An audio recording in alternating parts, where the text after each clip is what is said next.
you! You're scared. And you should be. This is not your company anymore. Leave the cheek of CM Punk.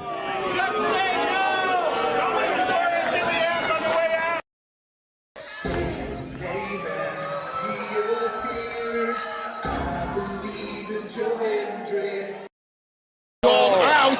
Combo move! This is what they've been doing! Hey, McAfee! Everyone shut the up and sit down! We got a mom in the front row who taught her daughter how to suck dick! I'm Mina Shirakawa. I used to be a model. I want to put on a big show. And that's the bottom line, because Stone Cold said so. What is going on, everybody? Welcome once again to the Saturday Shenanigans, hosted by yours truly, the Renegade JJ Williams. Hi guys. CM Punk drama bullshit to the side. I still consider Hangman the worst AEW champion they've had. First of all, we're going to bring in Walter Cruz. I said that as a joke when what's his name did his promo Monday. He said, "I'm from a prestige university." I said he majored in Steiner, man. We've got the Heb man, James Hebert, in the house. I do really cool in dumb things. Mutants. Right. A lot of shit going on here. A lot of fucking crazy ass shit. Where is Noah JD? Well, say his name and he appears, because we believe in Noah Foster. Fuck is this intro? It is one of those things where as fans we do have these desires for what we want to see, but sometimes you can't always get what you want, and there are reasons you truly don't get what you want. I wouldn't even listen to this in Grand Theft Auto San Andreas. What the fuck is this shit? God, rapid whack. Like I said, never been a greater time to be a wrestling fan. And with more companies in a more lucrative spot, in a more comfortable business spot, in a sense of mind, it seems, than ever. Again, WWE is not the only one. It is not the end-all, be-all. So let's go back to the Renegade Wrestling JJ Williams to get the official word. JJ, speak! Make sure you tune in every week, because you never know who's going to drop in to join the shenanigans. Catboy is in the house. Hello, my internet family. I say if you want to make them as evil as possible, make them really mad. We have Mansfield joining the party now. What is going on, Josh? Like I told no one when we were in Cleveland, him joining Chase U was just an unfortunate side effect of my shenanigans towards you, JJ. I know how it can get better, Noah. The panel chooses you. Shut the fuck up, Josh. He said that so like. We got the intro back. Yeah, I was gonna say. Just like how you and I had lunch together the other week. That was different. Ladies and gentlemen, the King is here. Say his name and he appears. We believe in King A-Train. There are so many believers in Joe Hendry. The only person on this panel that doesn't believe in Joe Hendry is King A-Train.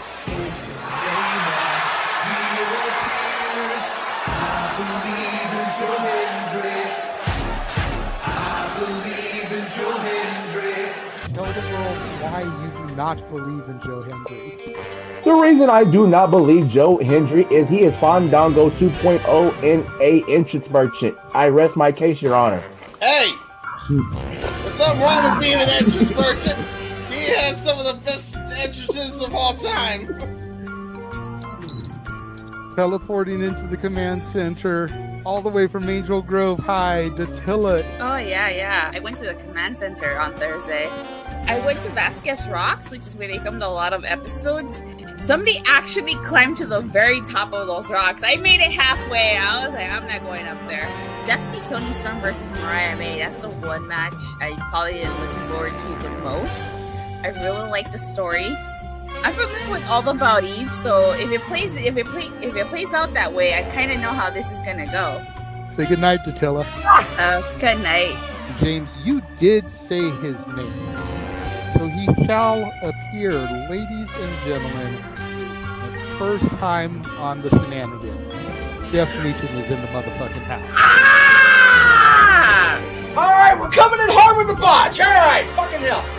It's good to be back. It's good to have an opportunity to talk to the crowd on a Saturday. If you want to have yourself stomach through it, you can go back and watch when the Main Event Mafia took over Impact. That's what James is talking about. So if everybody just joined us, we're talking about people sedating people, attempted murder, boys, and tips. Welcome to Saturday Shenanigans, everybody. Aren't you glad I'm back? Welcome back, Jeff. Cool.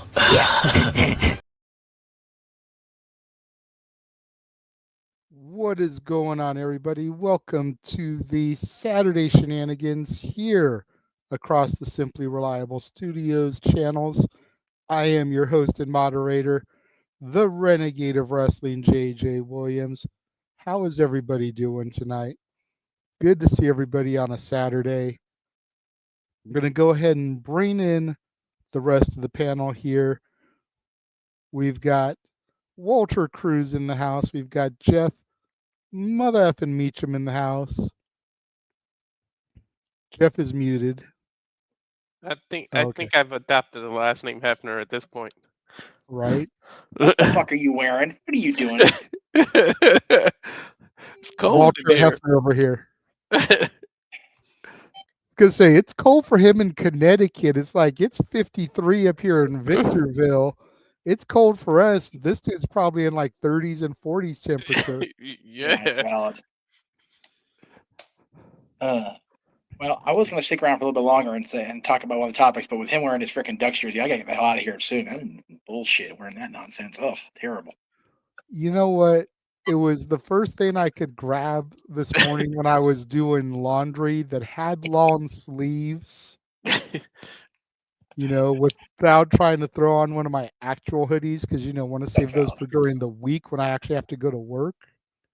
Yes.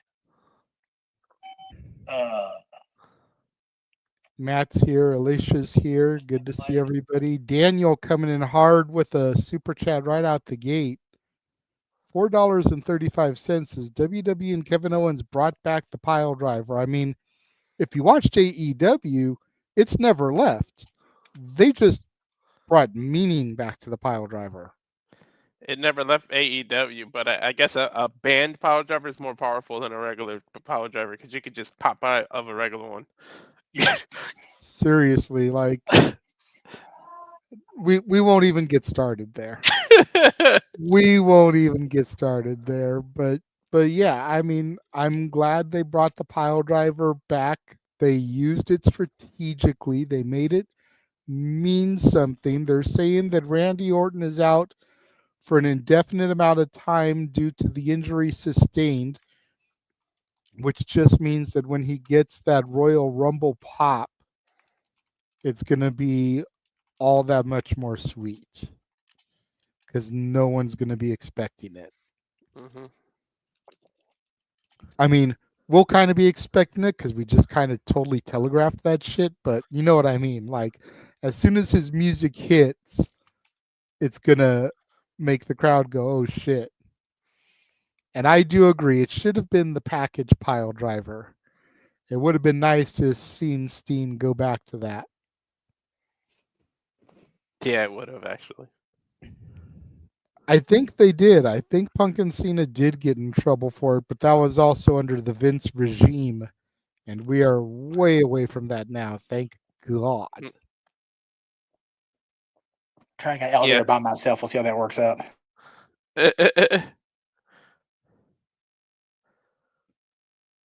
For those of you that don't know, Jeff is actually at the building formerly known as Staples Center at an LA Kings hockey game. What is it now? Crypto? Yeah, we don't talk about that. It's like Bruno and yeah, you know, and I Contra. still We call don't it. talk about the crypto.com arena. I still call it the Staples. It's the building formerly known as the Staples Center. It just rolls off the tongue easier. Staples. Right? I know they're going. I know. Pay attention. See, there you go. So just do shenanigans and don't pay attention to the whole game so they win. I know, that's what I've been telling him. It's like he jumped in and was like, it's 3-0, and I haven't been in my seat all night. It's like, so keep being on shenanigans until Dad's ready to go home. And they've done good without you there. Mhm. You know Frank Meacham up there in his seats. I try to get The Celtics Meacham season tickets. pose. The wait is 15 to 20 years. That's crazy. Jesus Christ.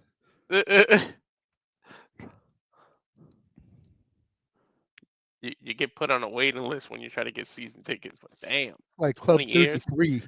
Yeah. You got to get grandfather into that stuff. Seriously. Jeff may be losing his signal because of where in the building he is. There he goes. Well, it's good to see everybody joining us so far. I hope Noah does show up at some point. I have tried messaging him a couple of times and tagging him. Me too. I tried to call him and everything. The only person I knew wasn't going to be here was James. He messaged me privately, gave me his reasons. Guys, my phone battery's about to die. I'm going to have to go. I'll see y'all later. All right. James has the night off, but as far as I knew, everybody else was going to be here, so. We're going to have to pull a you and Noah and do 2 hours with 2 people. Right?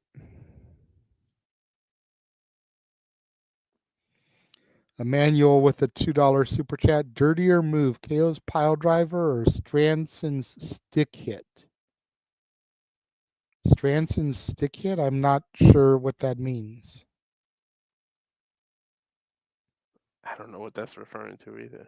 Who does that refer to, Emmanuel? Enlighten me, because I'm not sure who that's referring to.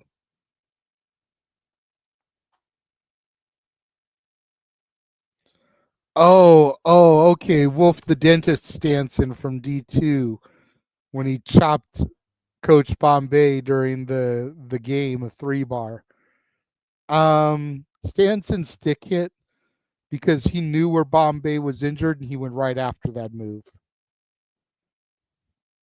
Yeah, I agree.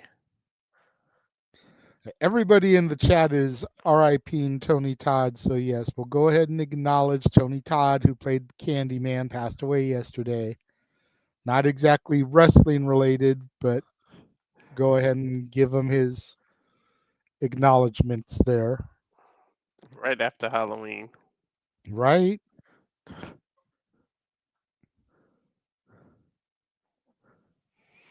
Imagine if he passed on Halloween, how eerie that would have been.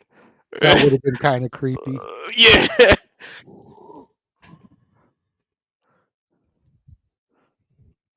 I only saw Candyman like once, maybe twice. It wasn't one that I watched frequently. Me neither. And I didn't watch the reboot either. 26.2 miles outside parts unknown is here. Good to see you. Love that name. Yeah.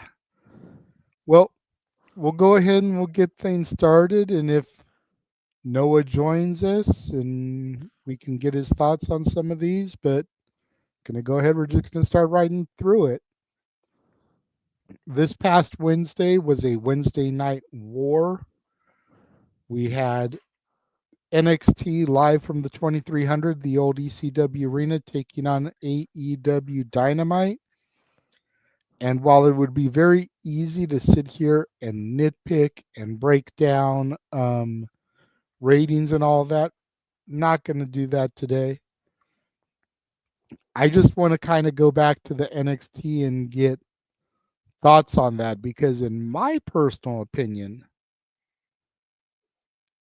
that was one of the best shows of the year. Any company, start to finish. It started hot and heavy with the Walter heart attack match, and I don't even know how you're able to call the rest of the show after that. Jada Parker and Lola Vice. Jada getting the victory, which shocked me. Then we went into the other matches. We had Wesley and Javon Evans, which was a banner. We had the tag team match, Trick and Bubba versus All Ego Ethan Page and Ridge Holland. We had the return of Nunzio, Lil Guido to take on Tony D, and then we ended with a 10-woman tag. So the women started and ended the show, which I thought was great, because that's something that the old ECW would have never had, because if we're being honest, the women in ECW were eye candy. The only exception really is Jazz, and there weren't enough women for her to have a legit like division with and beat the shit out of. Yep. She was a diamond in the rough. She was China before So, China. yeah, for real. Well, no, they were at the same time. Yeah. But, so I just kind of wanted to get thoughts about it, because like I said, for me, that was one of the best shows of the year. And maybe it's just because I'm so invested in the NXT product, more so than AEW, more so than TNA, more so than even WWE at this point. So there could definitely be some bias there, but I'm curious what other people's thoughts. Well, we're on the same page because I'm a little biased too, but I think women in general stole that night. Like, I love this for the women. The fact that they gave the first ever hardcore women's match and they just let them go.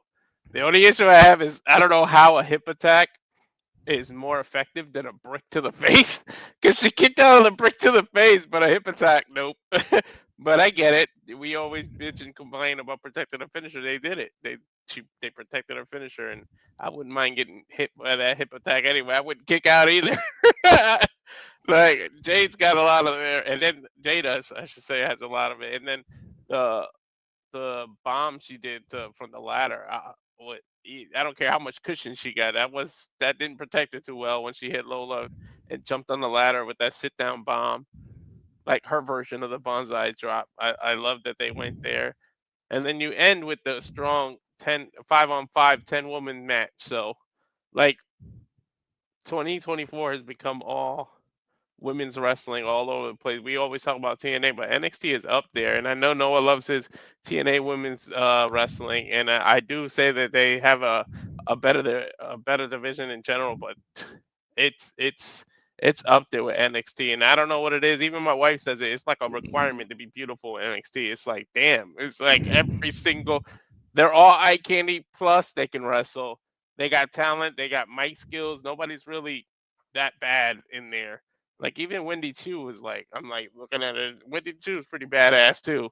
So, and then you got the interactions between the Rhino and popping up out of nowhere, and Nunzio old school. I wish Big Vito popped up too, but I mean, it's enough nostalgia in there. They did a good mix of classic and current. Like, I like that they didn't go too overboard with the nostalgia, and the back in the day people like didn't take too much TV time for everybody. They had the right mix, they had the right moment, and the fact that Nunzio got a title shot there, and then they made up, and it became like a family at the end of that. I love that.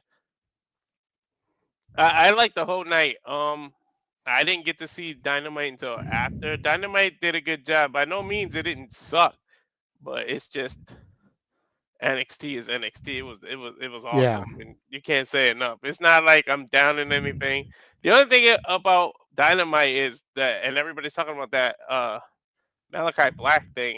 It's a little weird. It almost looked like he got sent off or something, but then he made a video, so it's like, I'm not injured, I'm not back. Like, people just assume stuff, so it's like, I don't want to talk about it too much because who the hell knows, but that was the only like little weird thing. But I love how Hurt Syndicate is getting what they get in the match. They're being taken serious right from the beginning. That's how you start getting invested in somebody in this group.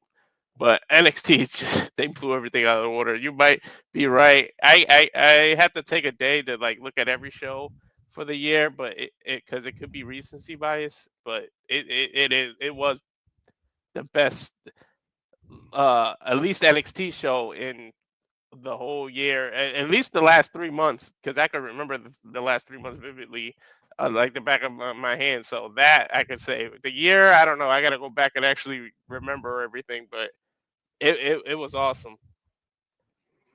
Yeah, I agree. And then let's see here. My dad popped in, says wanted to just stop in to share a smile and a wave. Well, it's good to see you, Pop. I know it's way past your bedtime. So thank you for popping in. We got to figure he's East Coast time like you. So it's 11:20 for him. And you know the joke about older people, like, they're usually in bed by like 8 o'clock. So It's ironic you get to tell your dad, "Hey, go to bed now." nah, never that, but And then the Cora Jade Roxanne Perez thing was awesome too. The I just kicked Stone, I just kicked Stan. That was a web exclusive though, hence why we didn't talk about it when running down everything that happened on the TV show. But yeah, that was still great.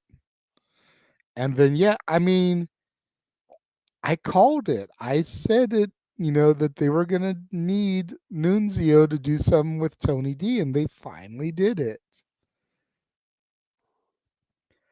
I just think it was the perfect balance, like you said, of ECW nostalgia and the modern day NXT stars to give them the rub. That whole backstage segment with RVD and Kehlani Jordan, where she's doing the splits across the two things, very reminiscent about the promos Rob used to do, where he'd do the splits on two chairs.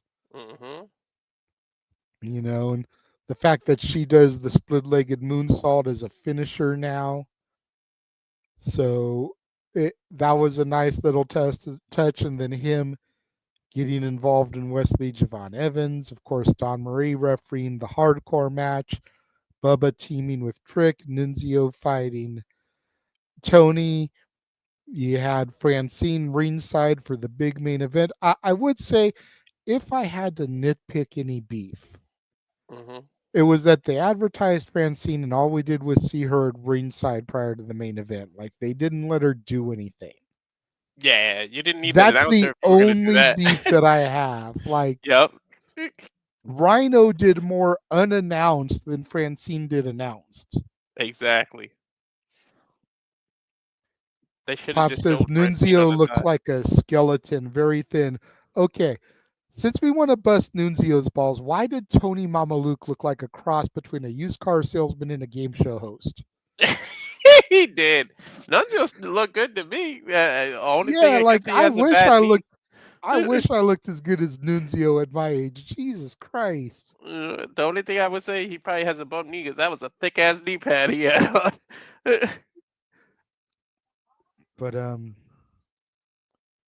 But yeah, like, as cool as it was for Rhino to show up and do the gore and everything, and we kind of called the possibility of a Rhino appearance with the NXT&A thing,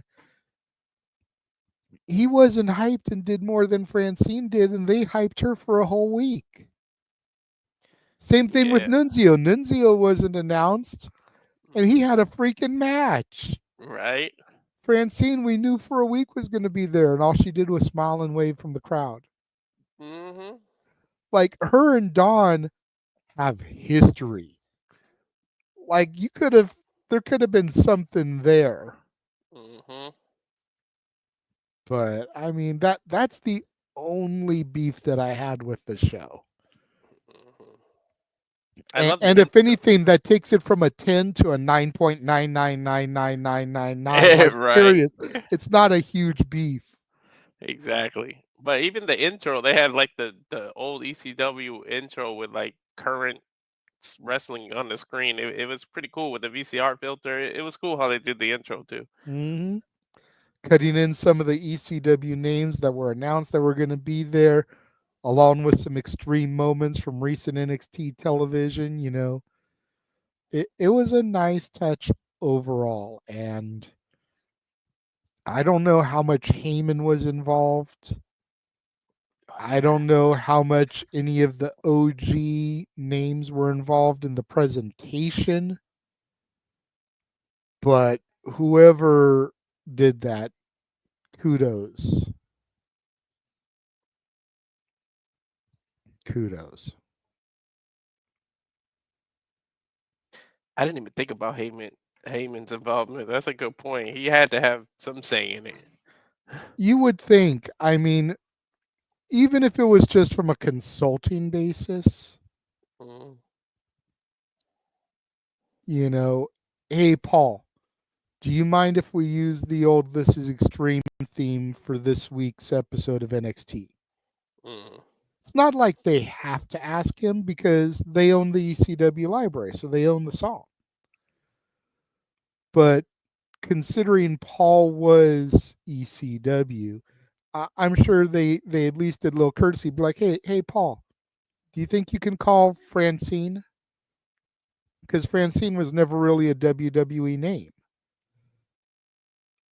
So it's like, hey, do you think you can get in touch with Francine, see what's up with her, see if she'd be willing to do this?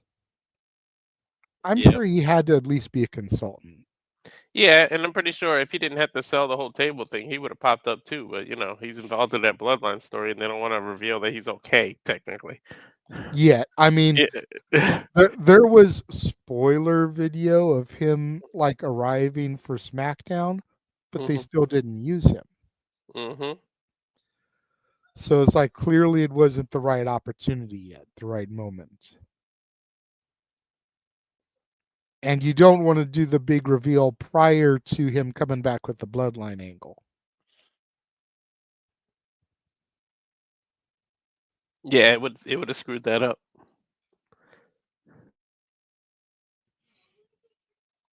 All right. Well, we're going to go ahead, throw to a commercial. We will be right back after our most recent watch-along trailer airs. And now for a taste of things to come.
And we are back. Damn it, we need Noah for that. Right? Especially with everything added. Jesus Christ. That's why I made that announcement that I'm not updating it again until after the UFC thing. When I saved today, I saved that one with the Paul Tyson match. And then I saved one without that, just starting at the UFC show. So I'm not doing another one until after the UFC show. Yeah. AEW, TNA, WWE, NXT can come and add their entire 2025 calendar. I don't care. I'm not updating shit until Saturday. Yep. WWE already pulled out a whole bunch of the European shows. Right? Raws, SmackDowns. They letting you know international waters this next year. Yep. Which I completely forgot to put that onto the docket because that was so early in the week and the chat got flooded with so much stuff as it do.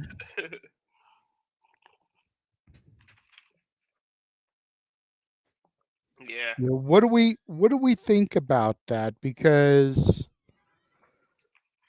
like we just said, the Road to WrestleMania show's been announced.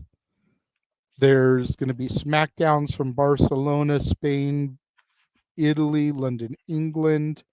There's going to be Raws from Brussels, Scotland, and London. Live events in Germany, Ireland, Austria, the Netherlands. So the $1 million question here is, while overseas tours are nothing new on the road to WrestleMania, 3 weeks of Raw and SmackDowns, is it a good idea? And at the time, we thought they were going to be taped because that's usually what happens is they tape them early in the day and then air them live to the East and West Coast. Spoilers getting out for all these shows, etc., giving no incentive to watch it. And then it was announced later in the week that Netflix is actually going to be airing these live as they happen, which means that at like 12 o'clock, I think Pacific, which would be 3 o'clock Eastern, or it's 12 o'clock Eastern, 9 Pacific, we're actually going to be able to see these shows live as they're happening on Netflix. So if that is accurate and we actually are going to be seeing them live, then obviously I think that's going to be better. But what do we think about all these live Raws and SmackDowns from these foreign countries? I love it. I love it, and it's gonna be so live, like the crowd, because they don't get that stuff so often. It's gonna be it's gonna be like pay-per-view feelings. And if what they say is true about Netflix airing it, I don't know if all the SmackDown stuff is still gonna be taped because of USA. But if Netflix airs it, that gives me a little clue that they don't have to worry about time restraints. So that means regular Raws are probably going to get overages instead of these sudden stops like Raw this week, just or SmackDown, like they went to hug, and it seemed like the OG Bloodline wanted to play around a little bit or something, and the camera just cuts off to get to the next show. I think with the Netflix, if they show this stuff live, that's a little clue as to they don't have time restraints, so they probably can go over. I don't think they can go over as much as they want, but they can go over five. On the East Coast, 11, 11, 10, 11, 15 if they want. So I like that. So this might be a little clue as to what we get in the normal thing, but the fact that they get to do all these tours is awesome because they say they were going to lighten the load for the wrestlers here, but then they have these tours. But it's so great because all they can do is bring more eyes to the product. So in business, it's smart. Triple H is this intelligent businessman, and I'm just glad that other people in the world get to see it, and we get to enjoy something early and don't have to worry about, if your little kids want to stay up late to watch wrestling, you let them, and they have trouble getting up the next day for school. Like my parents, when I was little, I always had to stay up for Raw. Like screw that, and it got finished at 11 o'clock or whatever. Yeah, because they used to start at 9 and finish at 11, and then I get yelled at, take your behind the bed. So if people still do that and they stay up, you'll have no issue with the next day because they would air it at 3 o'clock or maybe noon, like you said. So I see nothing but positive. Yeah, I see it as there can be negatives. Like I could try to see it as both ways, but I'm optimistic. Like I think it's a good thing. It's just like when PLEs are early and you get to relax after, especially us who do watch-alongs and things like that. It's just so much easier for us to stream and be done by a certain time when it's early. So I'm happy for it. Yeah, I mean, if if the rumor is true and we're going to get these all live, then that's definitely a great thing. But if only half is live and half is taped because SmackDown is still on USA.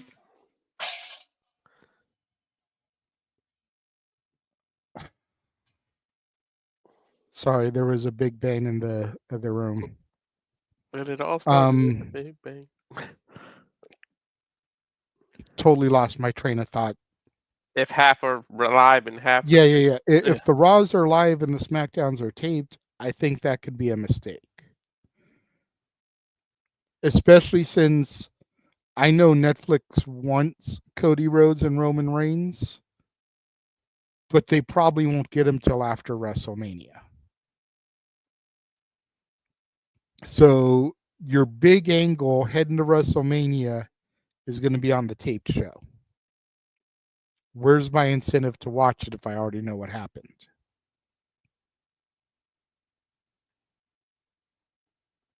That's true. You got to do it all live. Especially as we're heading into WrestleMania. Like I said, that's 3 weeks. Key weeks.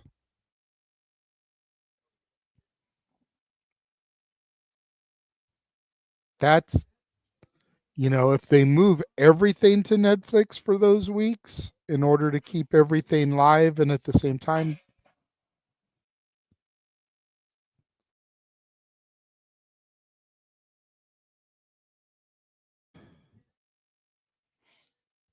that's one thing. But if they don't do everything, then that could end up causing issues. Yeah, that's the key, whether it's all live or not.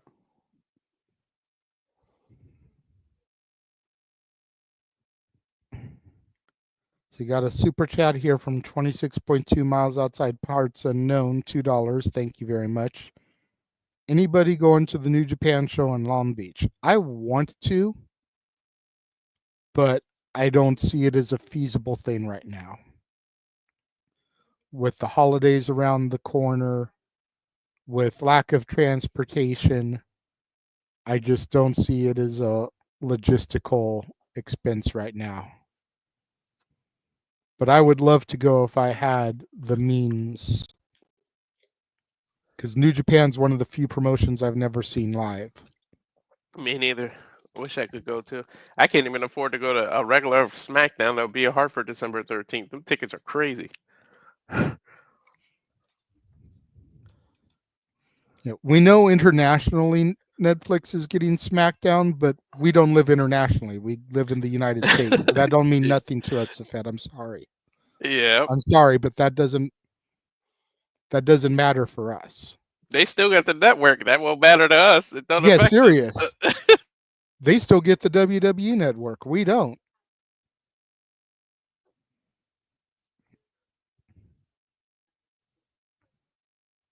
All right, so that was kind of an impromptu thing because that was supposed to be a topic, but I completely forgot about it when I did the run sheet for today.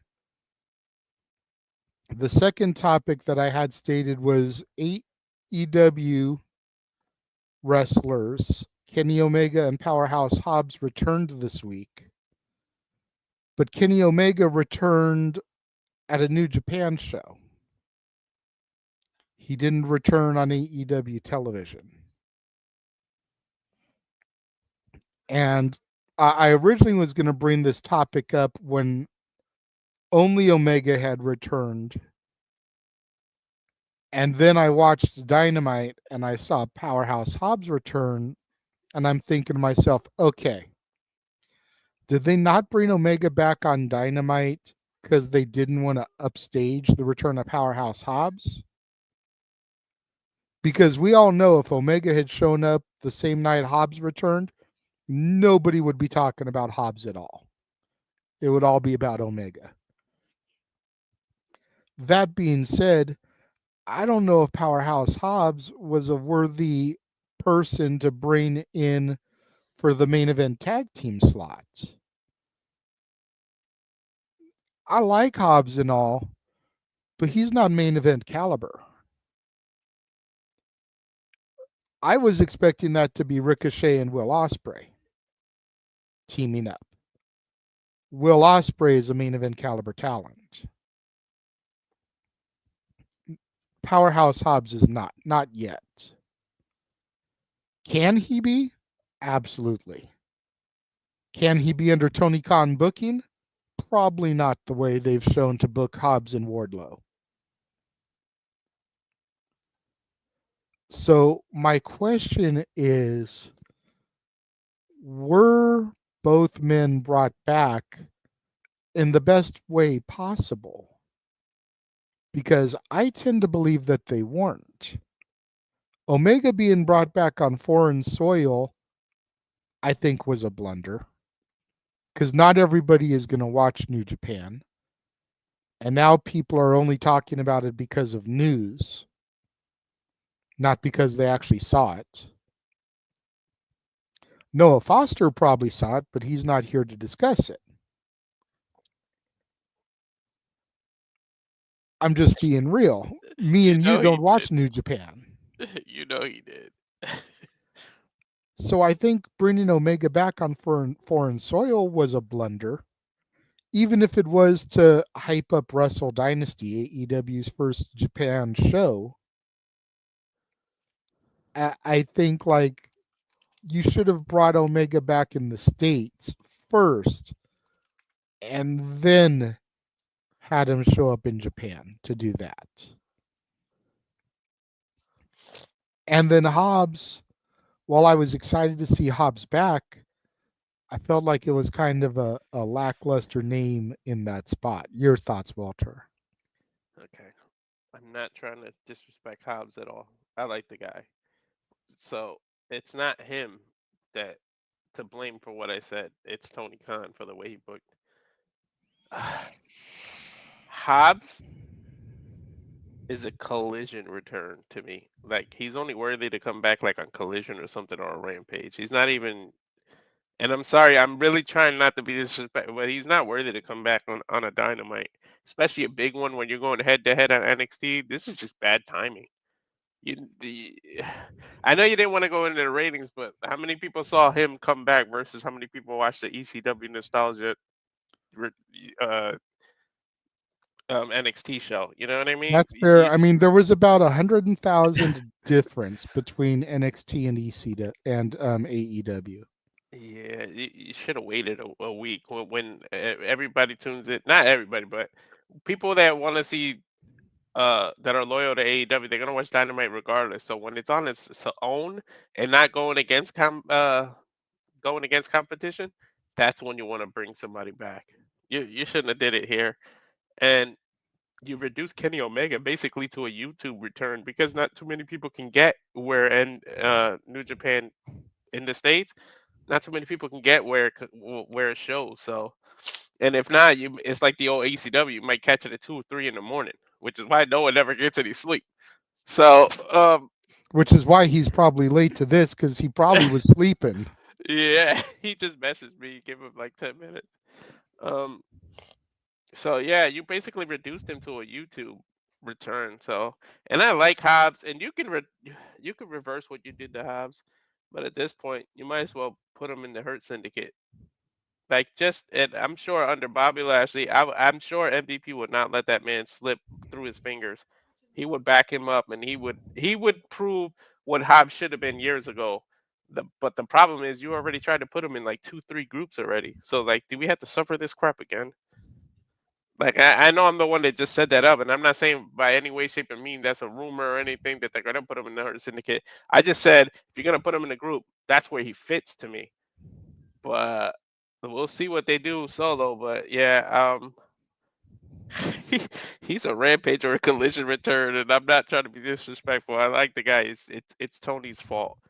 It's the same thing with Warlord. You screwed these guys up so bad that it's like, I don't know. I bet you WWE has screwed up a lot of names. I'm not defending them, but I bet you if Hobbs was in NXT, he'd be up there right now. Dude, give me Hobbs versus Obafemi. Yeah, exactly. That's exactly what I was thinking. Hobbs versus Tony D. Any of these Rich Hobbs versus Hobbs, like he's They got so much stuff they could do.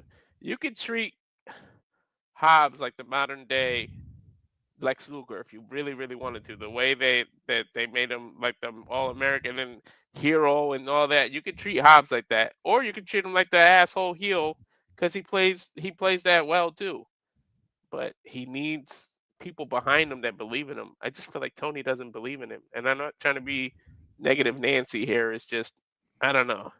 Like the joke that I started with everybody. Jeff even made the graphic. At this point, AEW is all empty arena, empty wrestling. So it's like I don't know. To me, it was just bad timing. It wasn't the smartest thing. You knew that you had NXT as competition, and you know that NXT is competition. Why would you do that in this week? If you like, say MJF was going for a long time, and you got competition that you bring an MJF back, you bring Kenny Omega back on Dynamite, because you need a reason for people to flip the switch off NXT to go to AEW. You need that reason. Seriously, you've got Ricochet and a mystery partner. If Kenny Omega's that mystery partner, that's huge. Exactly. That's huge. Especially when you figure that the Bucks walked away last week. So they leave and now Omega's back. The timing couldn't be more perfect. Yep. And then you get that word of mouth, which, the last really big thing I can think of where word of mouth played a huge factor in the ratings was Foley winning his first title from The Rock. Yep. People start hearing Omega's music. Dude, Omega's back on AEW Dynamite. Click, click, click. You'd probably see a huge uptick for that last quarter hour. Yep. Plus, you could even make it look like Tony called them as a FU to the Bucks. You could have intertwined that story, because the Bucks were like, "This is already," they did what they did to Tony. Now you made it look like all Tony did was make a call and look who's back. Since you want to screw me, look who I brought back. You could have intertwined that story right there. Yep. But you let a whole different company, him come back in a different company. I don't know. Good for I tell you who benefits from it: the Japanese fans, Japan themselves. They're the ones who benefited. But yeah, I'm sorry, Hobbs, if you watch this, because we know Tony watches this stuff because he steals your ideas all the time. But yeah, for real. I'm not trying to be disrespectful. It's just your return would have been better spent on a Collision. See, and I will disagree with you there. I think Hobbs' return on a Dynamite is a good thing. I just think he was the wrong person to be the mystery partner. Oh, okay. I feel like Hobbs has been gone long enough that to see him reemerge on Dynamite, because hardly that many people watch Collision or Rampage. Like, at least Dynamite comes close to NXT each week. Rampage and Collision don't even do half of NXT combined each week. You know what? You're absolutely right. So bringing Hobbs back would have been a good thing on Dynamite. He was just poorly placed as the mystery partner. If you had debuted him earlier in the night as a new member of the Hurt Syndicate, that would have been put at a good spot because people could see it fitting. People would also wonder how he and Lashley are going to get along, though.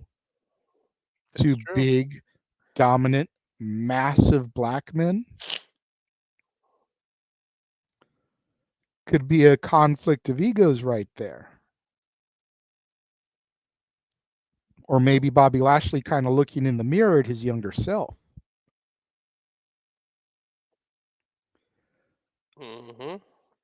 Or you hold him off until next week's Dynamite and you use Kenny Omega or Will Ospreay to be the name as the mystery partner, and you get that huge pop. You could have brought, yeah, true.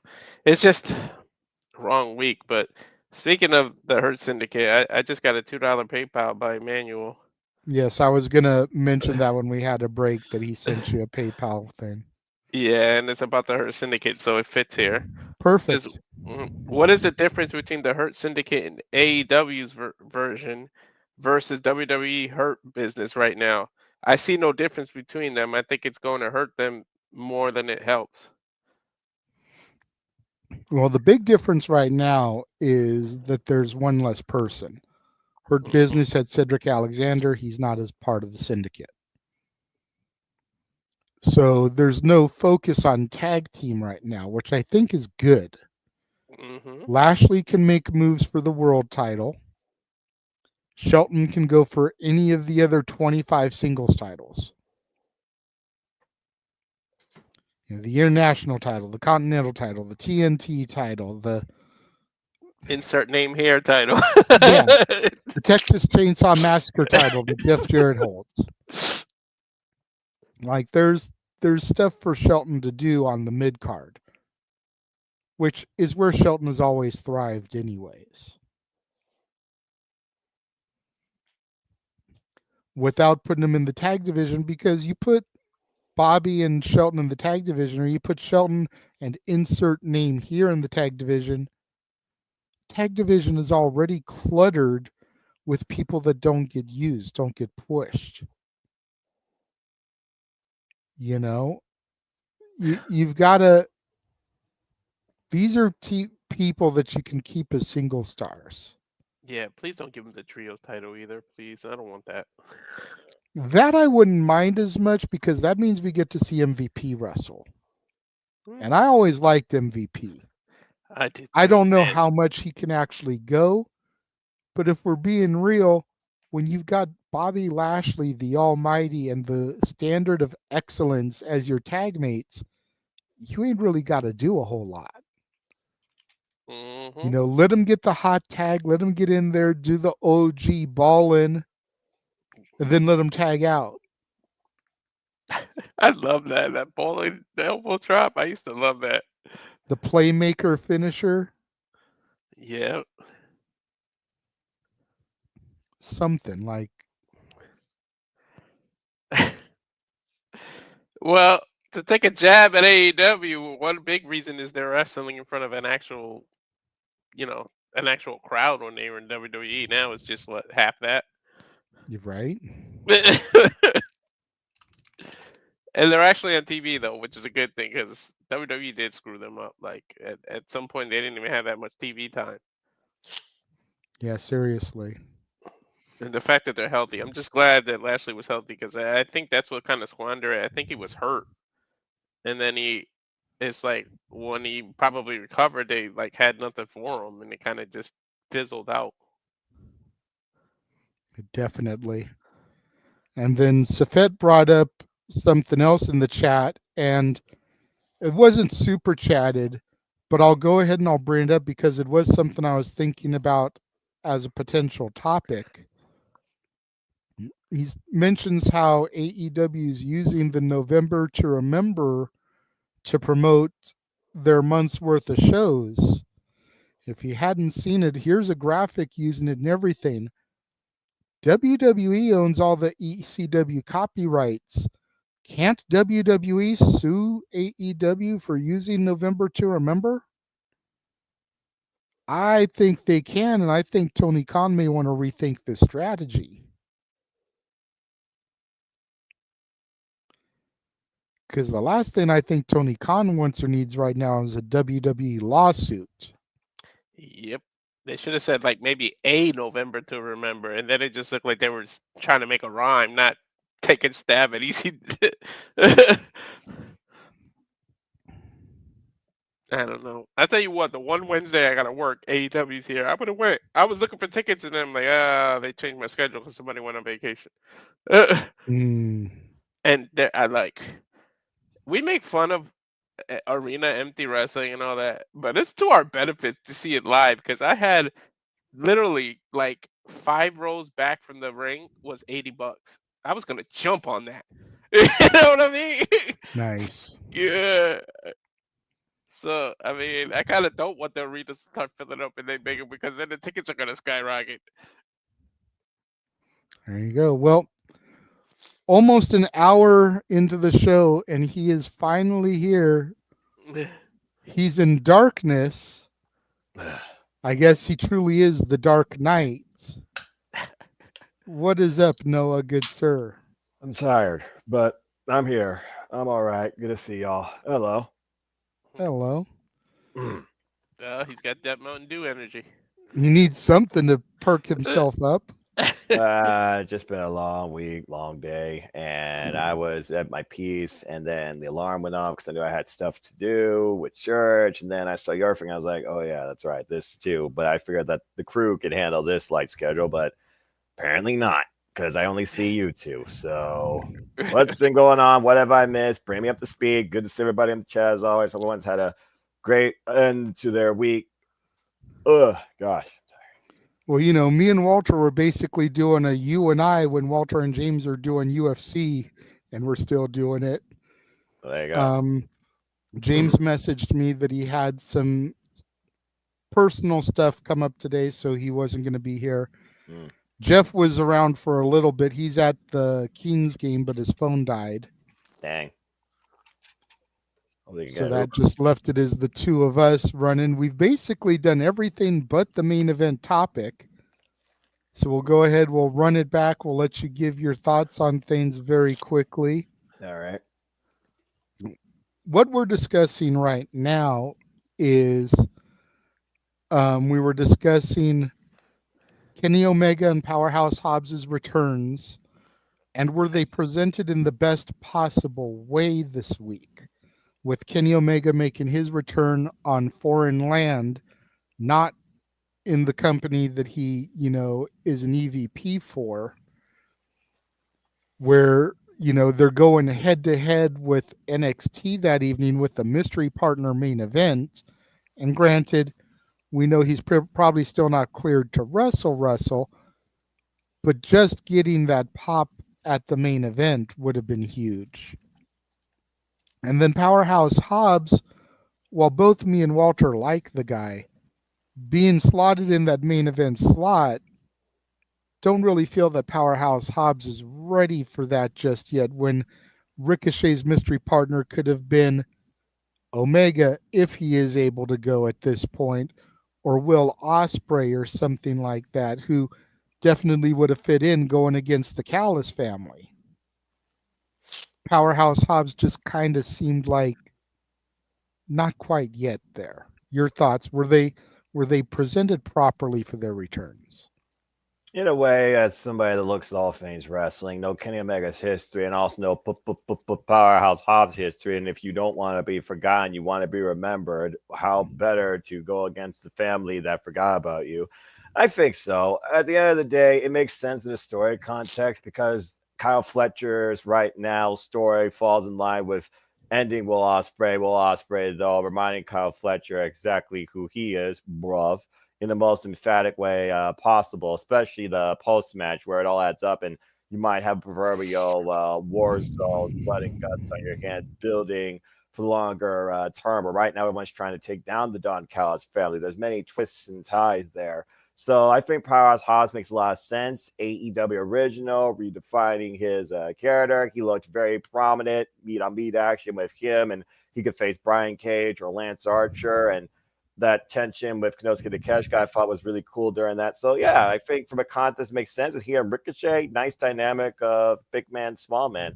I really enjoyed that, and that was unexpected. I kind of liked the fact it was that versus what I thought would have been like Will Ospreay, but they still keep Will Ospreay in line with the story, but not necessarily that he's competing right now to just get his hands on Kyle Fletcher just because he can in tag team action. So save the big match. As far as Kenny Omega, his history goes all the way back to New Japan when he and Kota Ibushi from DDT Pro were tag team partners. Kenny Omega was made in Japan, quite literally. So I love that. And after seeing his sit-down interview where he and Tanahashi fought on emotion and he learned so much from Wrestle Kingdom 13, I think it made a lot of sense because I think they are trying to build, again, the bigger story, the bigger show here. Kenny Omega trying to endorse the future, the young lions, the younger generation, as New Japan already has fully endorsed the next generation, which I love to see. I think it worked very well, and it's definitely got me far more hyped and invested in Wrestle Kingdom and Wrestle Dynasty, where it looks like he might go one-on-one with Gabe Kidd. It's also one of those things where you don't want to risk booking something on one of the biggest shows of the AEW New Japan partnership year, especially the one that starts 2025. And it unfortunately fallen to the wayside due to health. So I think this was the best way to present Kenny Omega, giving us that new hope that the leader can return to the ring again. And the fact that Kenny Omega wants to do it in New Japan makes it even more special. So honestly, from a context standpoint of storytelling in AEW to matchmaking and pay-per-view hyping in New Japan Pro Wrestling, I think both were very effective in what they were trying to do. And they both did it on some shows that felt big. AEW, again, big Dynamite. Really enjoyed a lot of the stuff that I saw. And again, it's building a lot towards Full Gear. And New Japan right now, power struggle, like the second to last big stop before the road to Tokyo Dome. You got to build out Wrestle Kingdom and the first Wrestle Dynasty. I think both did what they need to do in the meantime. Now we'll see how they follow up for the rest of November and December. But no, do you think it would have been better if they saved Hobbs a week and not bring him back when they're going head-to-head with NXT, when you know a lot of viewers who you usually have aren't going to watch because they're going to be watching NXT? It's one of those things where I think AEW just don't give a shit about ratings, and I at this point it's like, okay, it's TV, let's just do this. AEW knows right now they're not WWE, nor are they trying to be. It's also one of those things where I don't think they are necessarily thinking about that, especially if TNT and Warner Bros. Discovery aren't saying jack diddly. As long as the network's satisfied, and I'm satisfied as a fan, from a fan standpoint, from y'all's perspective, a business standpoint, yeah, but I kind of stopped looking at things like that anymore as long as both shows are doing well. And I enjoyed both. And it's one of those things also where it wasn't like they were doing Powerhouse Hobbs and like hometown. And again, it was unexpected. So would that have drawn more viewers away from NXT to AEW if it was possibly Kenny Omega Ospreay? Maybe. But that's only one match, one segment versus a whole show versus a night of nostalgia living in 2024 from the Arena of Extreme. I think Tony Khan knew that already his goose was cooked, and it's like, So it's like, keep going. So, nah. Okay, well, speaking of NXT, the opening topic was thoughts on the show this past week, final thoughts on it, because I told Walter, and again, maybe it's just personal bias, maybe it's because I'm so invested in the NXT product, but I feel that this show at the 2300 was one of the best shows from any company of the entire year. It really depends how you look at it, because it was really a night of nostalgia with a little bit of present building. It was definitely a wild atmosphere, a one-of-a-kind showcase. Capacity crowd bringing the NXT energy with the ECW attitude, and it was a very fun show. When you look at all things wrestling like me, though, putting it up there with the likes of, as far as TV stuff, yeah, probably the best TV thing I've seen all year from WWE, but I've also seen pay-per-view level shows from All Elite Wrestling on a TV night, just saying. And of course, personal bias, I saw TNA Bound for Glory live, not going to compare TV to pay-per-view because pay-per-view should not be underwhelming versus TV. And I also saw Fright Night live, and again, I thoroughly enjoyed that atmosphere, and Cleveland always rocks when they go All Elite. But I also, again, look at all things wrestling, and I've seen incredible shows from Corrigan Hall during the G1, and of course, Ryogoku Sumo Hall. But from a basic, casual, only domestic wrestling fan view standpoint, you very well could be onto something there, because it was a one-of-a-kind night. But the Sun Stop at 10 made me feel like, the 10-woman tag could have did more. I kind of wish they, for one, only could have did an overrun and less commercials, but that's also just a personal take. But As far as WWE, yeah, that was probably my favorite thing I've seen from WWE all year, and my favorite thing I've seen from NXT in a long time. Compared to everything else I watched, it's up there, but not the top thing of the year for me. Fair enough. All right. Well, we will run our watch along trailer one more time, and then we will come back with our main event topic. This should be a meaty one. We will be right back. And now for a taste of things to come.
You weren't kidding about it being meaty. I didn't know it had all that contest. But again, the SRS here encompasses all things wrestling, all things combat sports, all things worldwide sports, and other showcases, to say the least. And just for telling for Spirit Evolve in December, I thoroughly love Fighting Spirit Unleashed on Friday. A lot of great stuff out of that. Again, that was a great night of wrestling.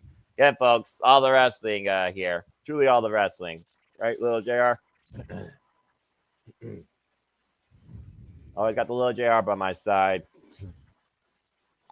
There you go. Yeah, lots of stuff added. Curious to see where 2025 takes us.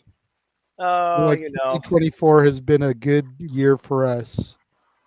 Best year of my fandom, that's for damn sure, across the board, and that includes WWE. For the first time since probably the early 2000s, I've cared about the letters WWE again, including NXT. So kudos to Paul Triple H that making me care about that company again.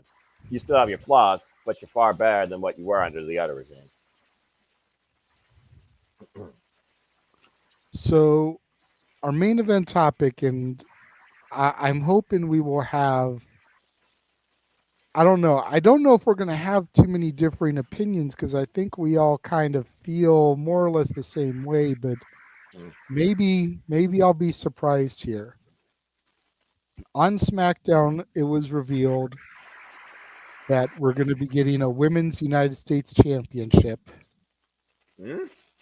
Yes, a women's mid-card title on SmackDown. You got to figure a women's intercontinental title is coming. I'm wondering if the only reason they didn't do that was because Raw was in Saudi. The belt may have been over here, and they didn't want to take anything away from the Crown Jewel Championship they had just done. But you got to figure on Raw they're going to announce the Women's Intercontinental Championship, though, so that they can keep both brands neck and neck.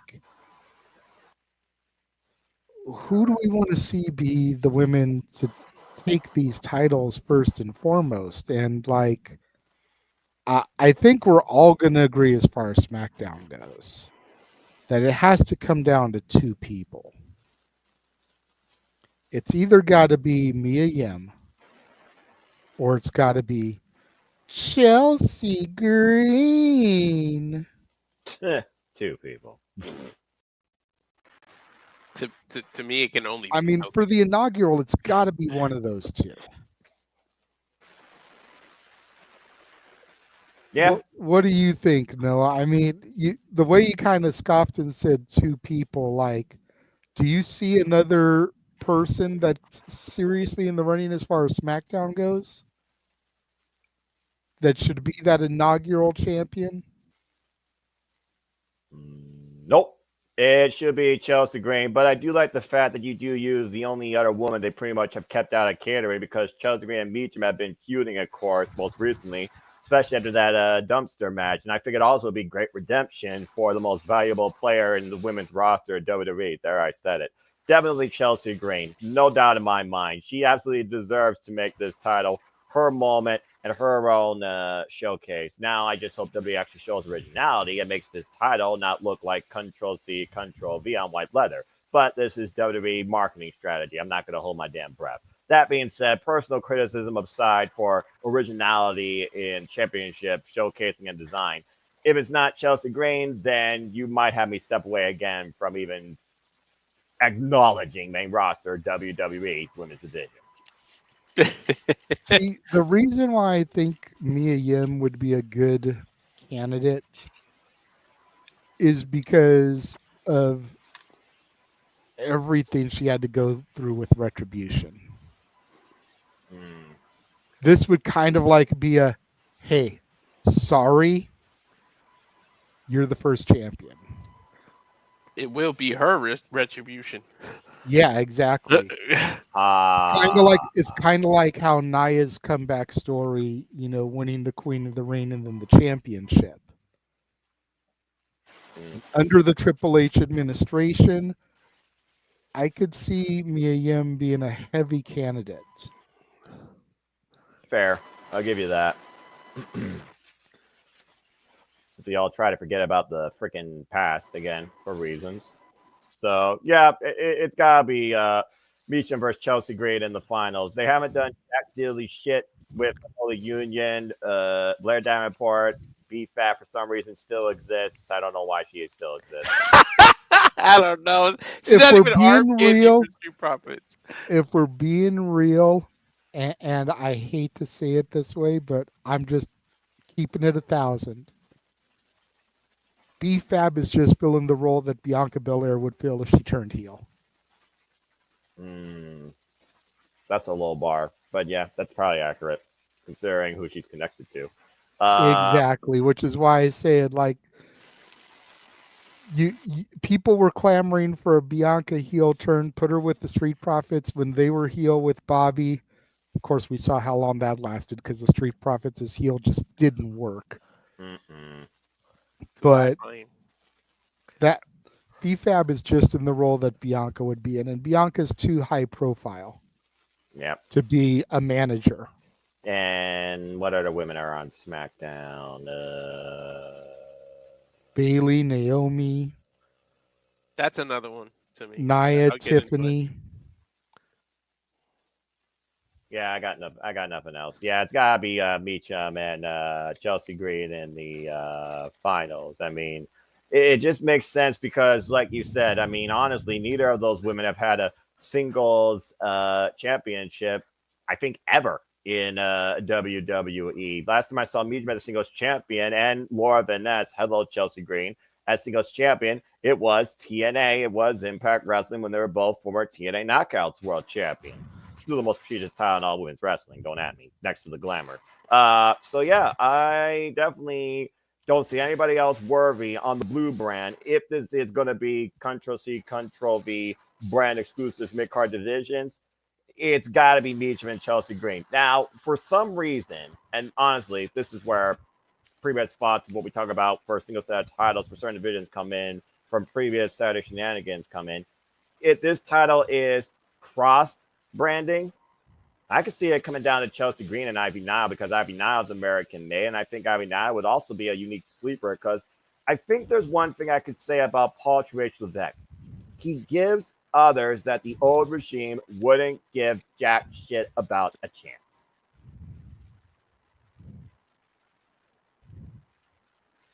Agreed. So, yeah. But I do wonder, though, if they do announce a, because you talk about Meaty, let's be honest, neither women's division is meaty in WWE unless you're in NXT.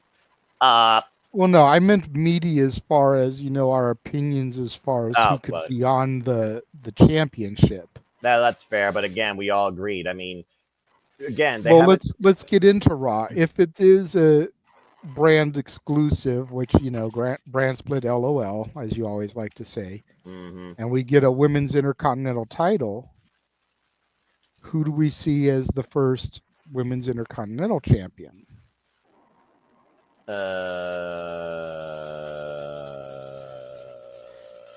The first two names that come to my mind, you already threw out Ivy Nile. Yeah. But the first two names that kind of come to my mind that really aren't being used right now, and I don't think one of them is injured, but it would be Lyra Valkyria and Zelina Vega. Yeah, I mean, they have been doing their own little thing. I think Selena has been actually feuding with Ivy now because they've been doing the whole America versus Mexico thing with the LW. I forgot what their name was, versus American Made. So yeah, and also Selena Vega never had a singles championship. I honestly can't remember if she ever had a singles championship in her career because she's always been like a tag team. Hello, Serena. Yeah, that's fair. And Lyra, she kind of cooled off immediately after Nia Jax squashed her quite literally at King and Queen of the Ring. And it's not like her and Casey Square right now are feuding with the Shayna and company. And why I always would say Shayna Baszler deserves a singles championship. They just aren't going to book Shayna that way. And I think you have to use the more prominent, recognized, weekly showcase names to, of course, promote this championship. Marketing, damn it, marketing. Screw being the best wrestlers. I think, yeah, it's got to be on the Raw side if we're only doing, and again, WWE, make me believe again. Come on. Make me believe. You made me believe in NXT 90%. And make me believe in the main roster.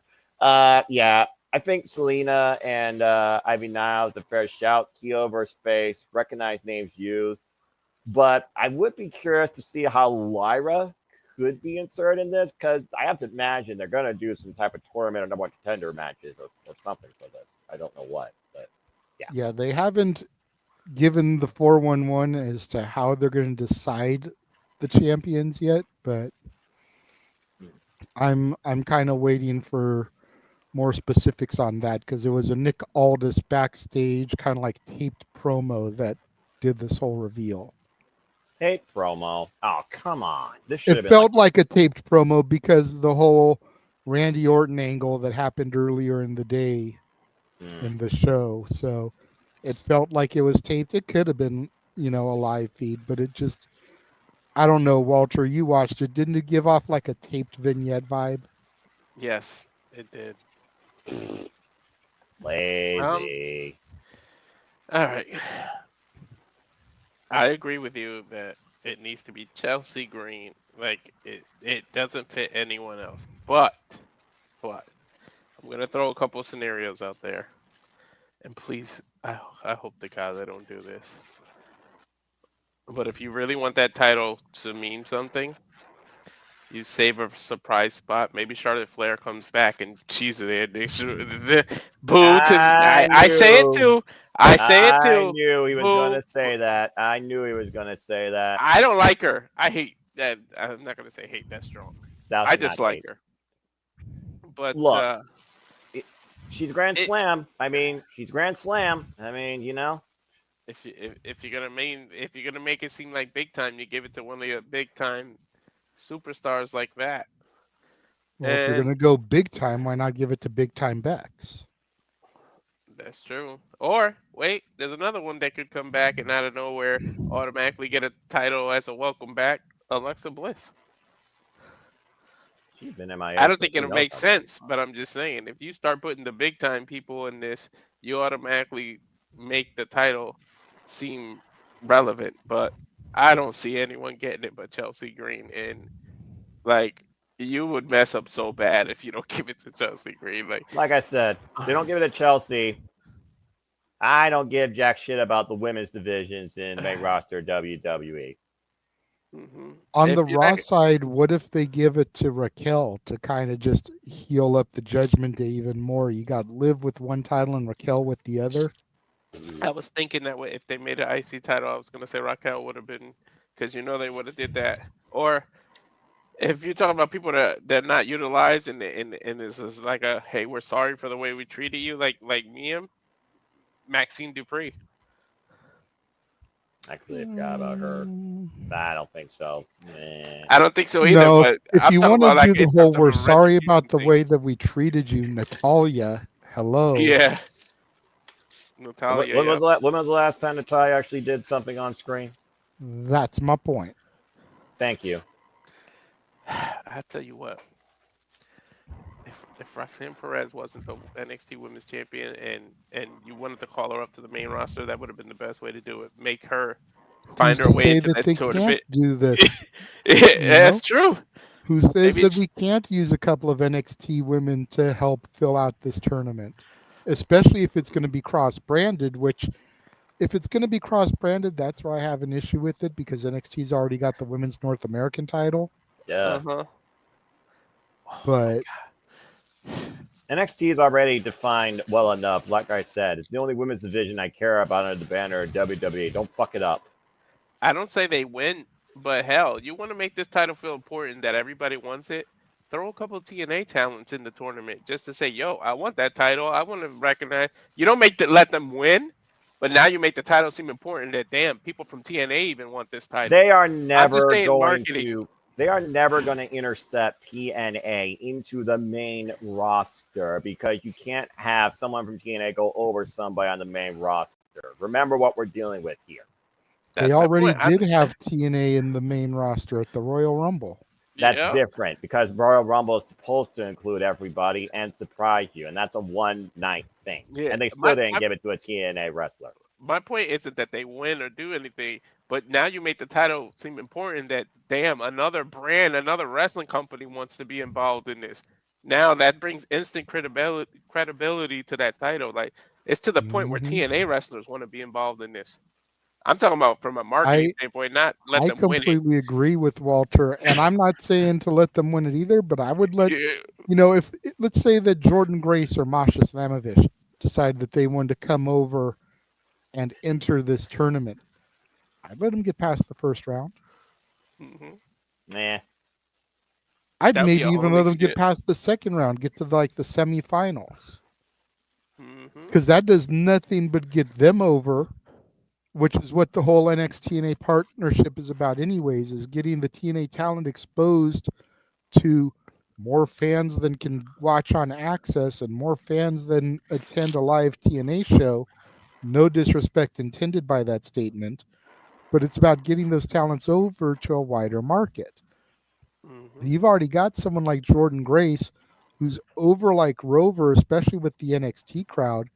You put her on Raw or SmackDown and you get a couple wins under her belt to where she makes it to the semis, and maybe the semis Jordan Grace puts over an Ivy Nile or a Natalia or somebody of that caliber.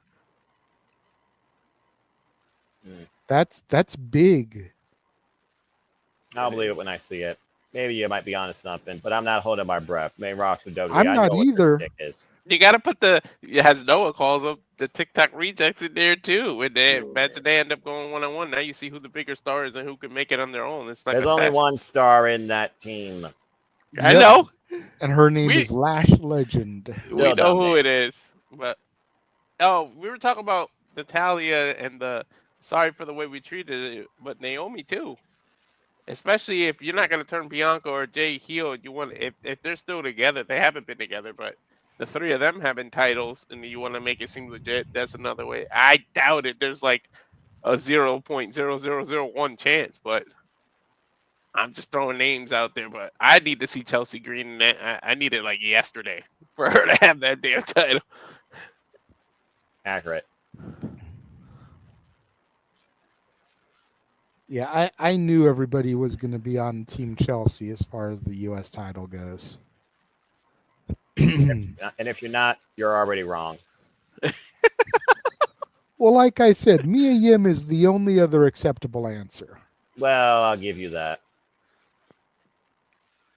You know, anybody else is just like, no, no, no. No. No Bailey, no Naomi, no Nia, no Tiffany. She's already got Money in the Bank. No Charlotte, no Candice. No Scarlett. What the hell is she doing? Indy Hartwell would have been a good candidate, but, you know, they just released her. If people are ready to come back, you could throw. I'm not saying she'll win, but to throw her back in, you know, Shotzi could come back and be on TV again. There's a good possibility. I didn't even think about Shotzi. Me neither. Her music hitting and coming out in her little tank, that would be a huge pop.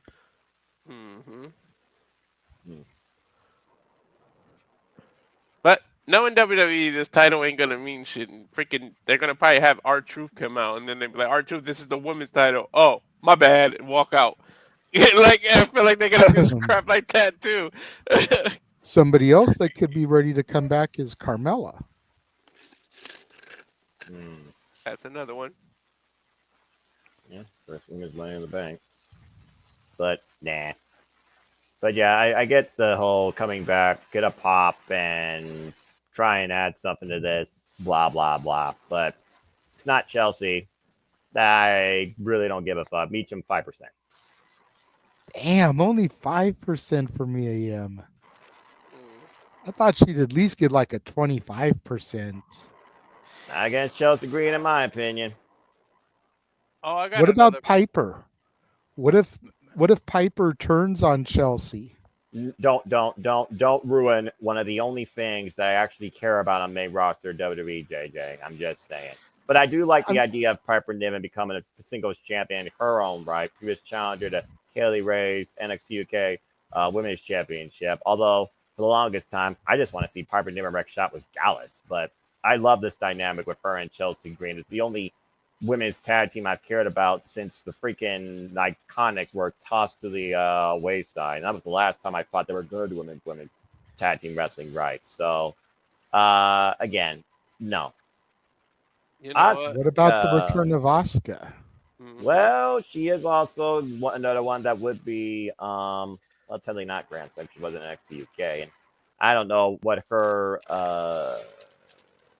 case of return is, since she had surgery, I think, on her leg or something like that. So I mean, but I mean, that's a fair. But again, that's if it's cross-branded. Bottom line, keep it brand exclusive. Make me believe that you actually care that one's red, one's blue, and they're supposed to be unique. And make sure it's Chelsea Green. Oh, another one that could come back. Oh no, she just had a kid. I was gonna say Valhalla, but she just had a kid. Again? Isn't that why she's out? Yeah, she was out because she was pregnant. Yeah. I'm not sure if she's given birth or not yet, but Man, what is with people having babies and wrestling anymore? It's crazy. Because Kelly's still waiting on having hers. I mean, she had hers. I mean, yeah, Ruby Soho had hers on Halloween. I mean, it's a beautiful thing. Family, you know, build a family, and Killer Kelly's waiting for her killer baby. So there you go. I'm just waiting Killer for Kelly her. had hers. Did she? Yeah, like yesterday, I think. Oh. Actually named it Ruby. Aw, cute. Yeah. Congratulations. Kelly, I look forward to when you come back, though, and you and Masha play with the TNA Knockouts World Championship. But kudos to the new killer mother. Again, I'm not on social media, for you know why. I just had a thought too. I said it earlier. You make it cross-branded to TNA to really make some legitimacy to the title. Another way you could bring legitimacy. You gotta insert a couple of. I'm not saying they win at all. Insert a couple legends in there. Throw your Trish Stratus, because they want to make a stint. They're like, I gotta be a part of this. This is women's history. I need to be a part of this. So throw in your leaders, your Trish Stratus, hell, Victoria. Kelly, the Kelly's one on the younger side. So here we go with the nostalgia acts. All right, I'm just saying, because they never got the chance to do something like this. So, and you want to make the title feel important to the fact that even they want a piece of it. Like, you got to make it seem like it's important and a big deal. I'm not saying you make them win, but the fact that they're in it shows it makes us as a fan think, damn it, they're coming back just to get this title. The title means something to the women. That's all I'm saying. If WWE really wants to make their current roster matter, then they need to focus on the current roster and force and challenge them to make it important versus using the constant, in case of marketing strategy, break glass. It's on the current roster to make WWE feel important, not the past. And Triple H, I think of all people, knows that. That's fair. Definitely fair. I just feel like psychologically, you'd be like, if it's important enough for where TNA gets involved and you got people from the past coming, then it's got to be important. That's all I'm saying. Live No, in the I present. see where Walter's coming from, though. Yeah, I do too. But like I said, live in the present, build the future. If New Japan Pro Wrestling can almost put on a whole Wrestle Kingdom that's coming up with a new generation, then why can't WWE trust and book their current and developing talent enough to establish a championship on its own by themselves? You got more than enough people on catering clamoring for that moment. We named you several, and JJ is still at royalties, by the way, several times over. Get your shit together, WWE. What? Oh. All right, let me take a look here. What'd you do here, Manuel? He gave me one too. It's just to get a question on here to spread the love. Bless the Dominguez. What did he do? JJ, before I pull the anonymous GM role, do you have anything further to add regarding this? Do you think we dissected it enough? I think we pretty much covered everything in every one. Well, Daniel mentions that we didn't mention Nikki Cross at all, but you got to consider what the Wyatt Six is. They are their own entity intercepting certain storylines that doesn't affect the main plots necessarily. For them, it's not about championships. It's almost one of those things where it's about revenge, a lesson in respect, family values, apparently. It's a whole different type of format, and I'm still waiting to see if they actually build something out of Nikki Cross or Sister Abigail, taking on Ivy Nile. I think that fell on the wayside too. Go figure.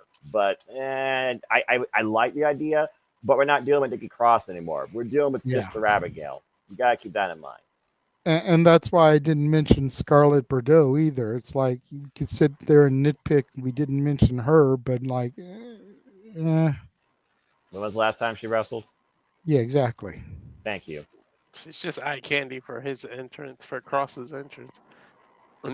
He's barely booked, so we don't even see that anymore. I mean, the Final Testament should have died a horrible burning death, if we're being perfectly honest.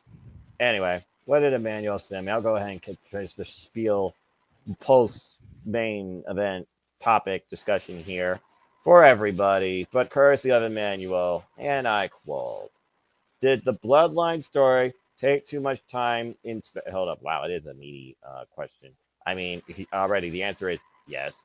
But let me see here what he actually said. Give me a second because my phone sucks. I'm still working off a freaking 7 Plus. I refuse to spend multiple hundreds of thousands of dollars on our damn phone. At least a taxi. I know the importance of a phone, but don't get me started. I'm with you, man. I keep a phone until it's no longer functional. Well, unfortunately, this phone doesn't support iOS 16, and some of my apps that I essentially need are starting to only support that, Ticketmaster included. If it wasn't for the Google browser, I would not have been able to go see All Elite Wrestling, and that probably would have really pissed me off. So I have to accept the fact and wave the white flag. Come next tax season, I've got to invest in a new handheld device. Damn it. Anyway, let's see what he said here. Manuel said, and why is this not showing up all the way? What did you do? Oh, okay, here we go. I got it. And I quote, this is for everybody because I said so. But I'll start off. Well, hey, we're trying to go longer than the usual 90-minute plot. I mean, shoot. By the way, God bless both of you for doing what you did, and apologies for not waking up on time. Again, when you're stressed, you rest. Simple as that. Let's see. And I hope both your families have been doing well this week. God bless all of you. Natalie, hope you're doing well. Emmanuel said, did the Bloodline story take too much time in SmackDown? Almost 45 minutes plus in just talking. Well, WWE, you're more so watching a movie versus wrestling on a weekly period, just saying. With the beginning segment and end segment, I know it's the hottest storyline in the WWE right now, but it could have been one segment.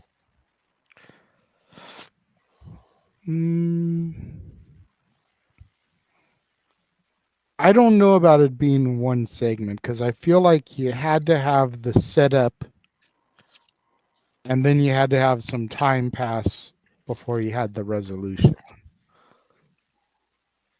I don't know about it being one segment. I do feel that maybe the opening segment ran a little long. But I also think they really played it by ear, which is something that doesn't really happen these days. Everything is too scripted.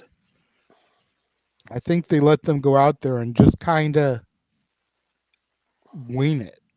A couple of bullet points that they needed to touch on, but the whole Sammy, you love me. I think a lot of that stuff was ad-libbed.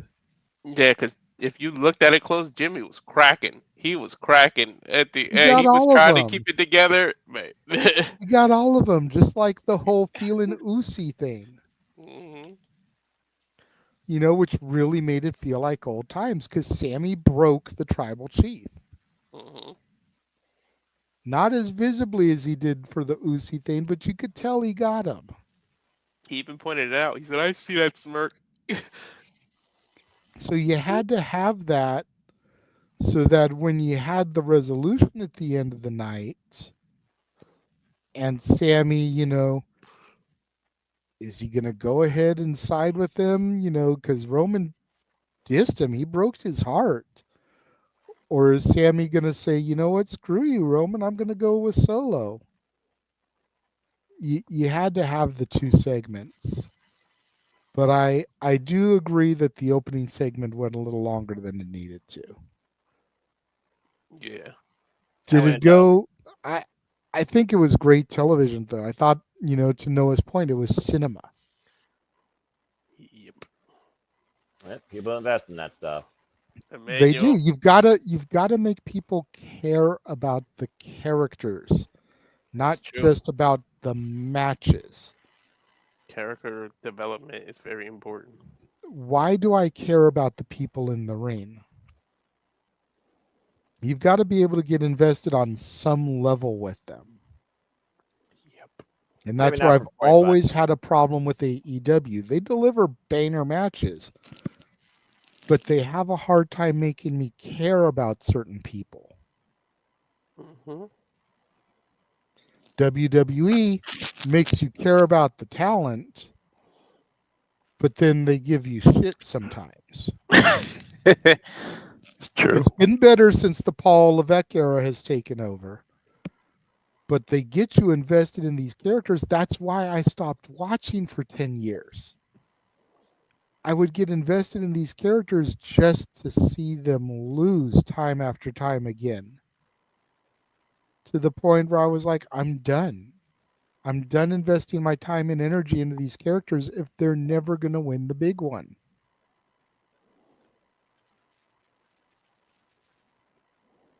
That was the problem with freaking Super C now. I was like, damn it, if he's never gonna lose, there's no point in me watching this crap.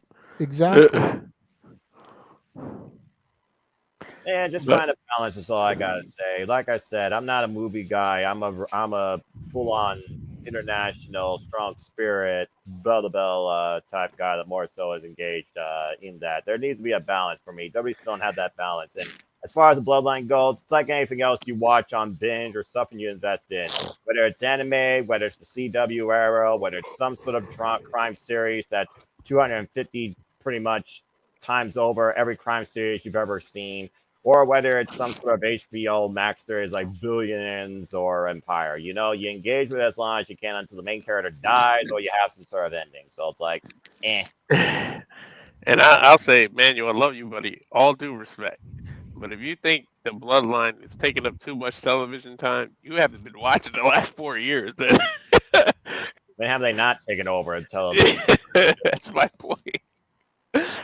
Madison Square Garden was more about watching the bloodline act than watching wrestling. Stop me when I'm telling lies. And until we get Rock Roman, it's not going to end. Nope. I guarantee you this is going to go all the way to WrestleMania 42 until we get that singles match. Yeah, I know. 41's next year. This is WWE, just saying. I'm hoping it is 41, but you may be right. Triple threat, and Cody isn't losing that title anytime soon, in my opinion. 200 plus days, by the way. Congratulations.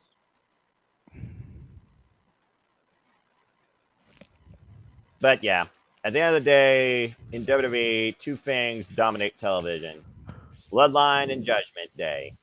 Gift glasses insert here. Deal with it or change the channel. Yep. Well, but Sammy bled more life into the bloodline more than Raquel has Judgment Day. this is fair. Although Carlito might argue you there. Yeah, that's true. Well, first he gotta Yeah. learn Japanese or Chinese, and we can speak, and then he can argue with me. Carlito needs a Rosetta Stone. But thank you, Emmanuel, for the $2 PayPal chat. Yeah, I don't think I said thank you for mine. Yeah, so thank you. Yes. Always appreciate Dominguez.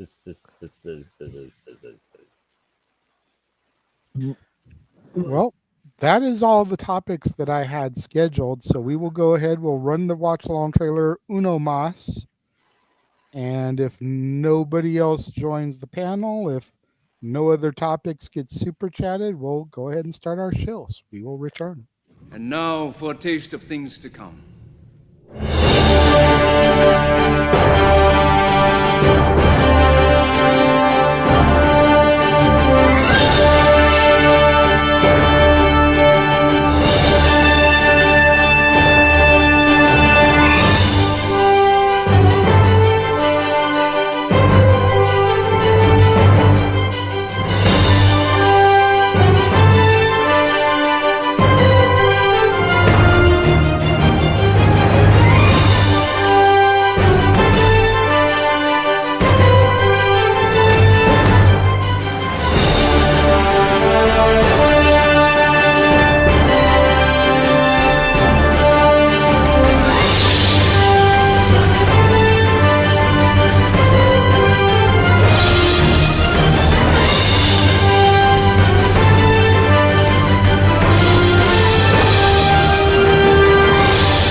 All things wrestling, sports, other showcases, all things SRS, our things. I don't know. I saw the Chamber of Toronto. Every time I see Toronto, I just think of that promo The Rock Day. Say, "Yay! He said Toronto. That's where we live." Right. That's the funniest crap.